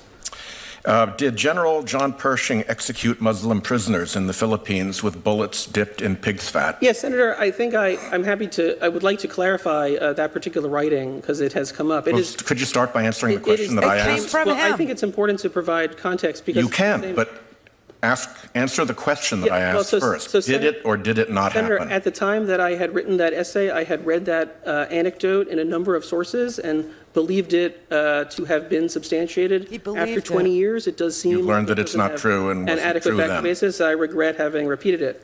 But I want to emphasize that. Do trial lawyers feed on the public? Well, Senator, if I could just clarify. Actually, this is my time, so you have a whole world of time to clarify anything you want in the public sphere. I have a very limited amount of time right here to ask my questions. Do trial lawyers feed on the public, and do they not have the public's well-being at heart? Senator, as I explained to Chairman Graham, what you're referring to is an editorial that was published in the New York Sun, which was about a specific dispute in New York between different teams of trial lawyers. It does not reflect a considered view. It was not written when I was an attorney. I believe in zealous advocacy on both sides, and I have represented both plaintiffs and defendants and think it is important for everybody to receive representation. Did you laud Christian students at Ohio State University for convincing the university to change its non-discrimination policy to allow the Christian Legal Society to prevent gays from becoming officers? Senator, I think what you're referring to is, again, an editorial that the New York Sun had written where the New York Sun wrote it or you wrote it? Well, as the Senate questionnaire explains, I had, out of an abundance of caution, listed every editorial of the New York Sun in which I might have participated. But I think the letter you had received from the New York Sun to this committee explained that it was always a cooperative effort that developed a view of the paper. So it was not necessarily the view of any particular individual. But I will say that editorial, I think, did say that the Ohio State University policy that provided for accommodation of religious groups that it had voluntarily adopted, the paper did say that that was a welcome development. And the welcome development was that gays could not serve as officers. I mean, I forget the details of the specific one, but it was that religious groups on campus, there was additional accommodation for those groups for sincerely held religious beliefs, including in the way that they gay govern people their could not serve as officers. that may have, like I said, I don't have a specific recollection of the policies, but that may have been what it was. Yeah, that's what it was. This guy is a joke. This was so bad that even Lindsey Graham and Senator John Kennedy from Louisiana were like, this guy, no, not really. Counselor, you're a really smart guy, but I wish you'd be more forthcoming. This isn't supposed to be a game. Right. We're supposed to try to understand not how you're going to rule, but how you're going to think. Well, Senator, happy to be more forthcoming if you have a follow-up. I'm trying to be. I'm out of time. You took a lot of it by not answering my questions. Did you work on the administration's decision to end deferred deportation for undocumented immigrants who are receiving treatment for life-threatening illnesses? Senator, again, consistent with my duties of confidentiality to the client, if the committee is interested in knowing about particular matters. I'm not asking for what advice you gave. I'm not asking you to disclose any confidence. I'm asking you if you worked on the issue of denying DACA status to those who are receiving treatment for life-threatening illnesses. Senator, again, I want to be as transparent as possible. Then please before this hearing, If I could, that's not an unfair question. Did you work on the subject matter? Senator, I worked on immigration. No, it's a specific question.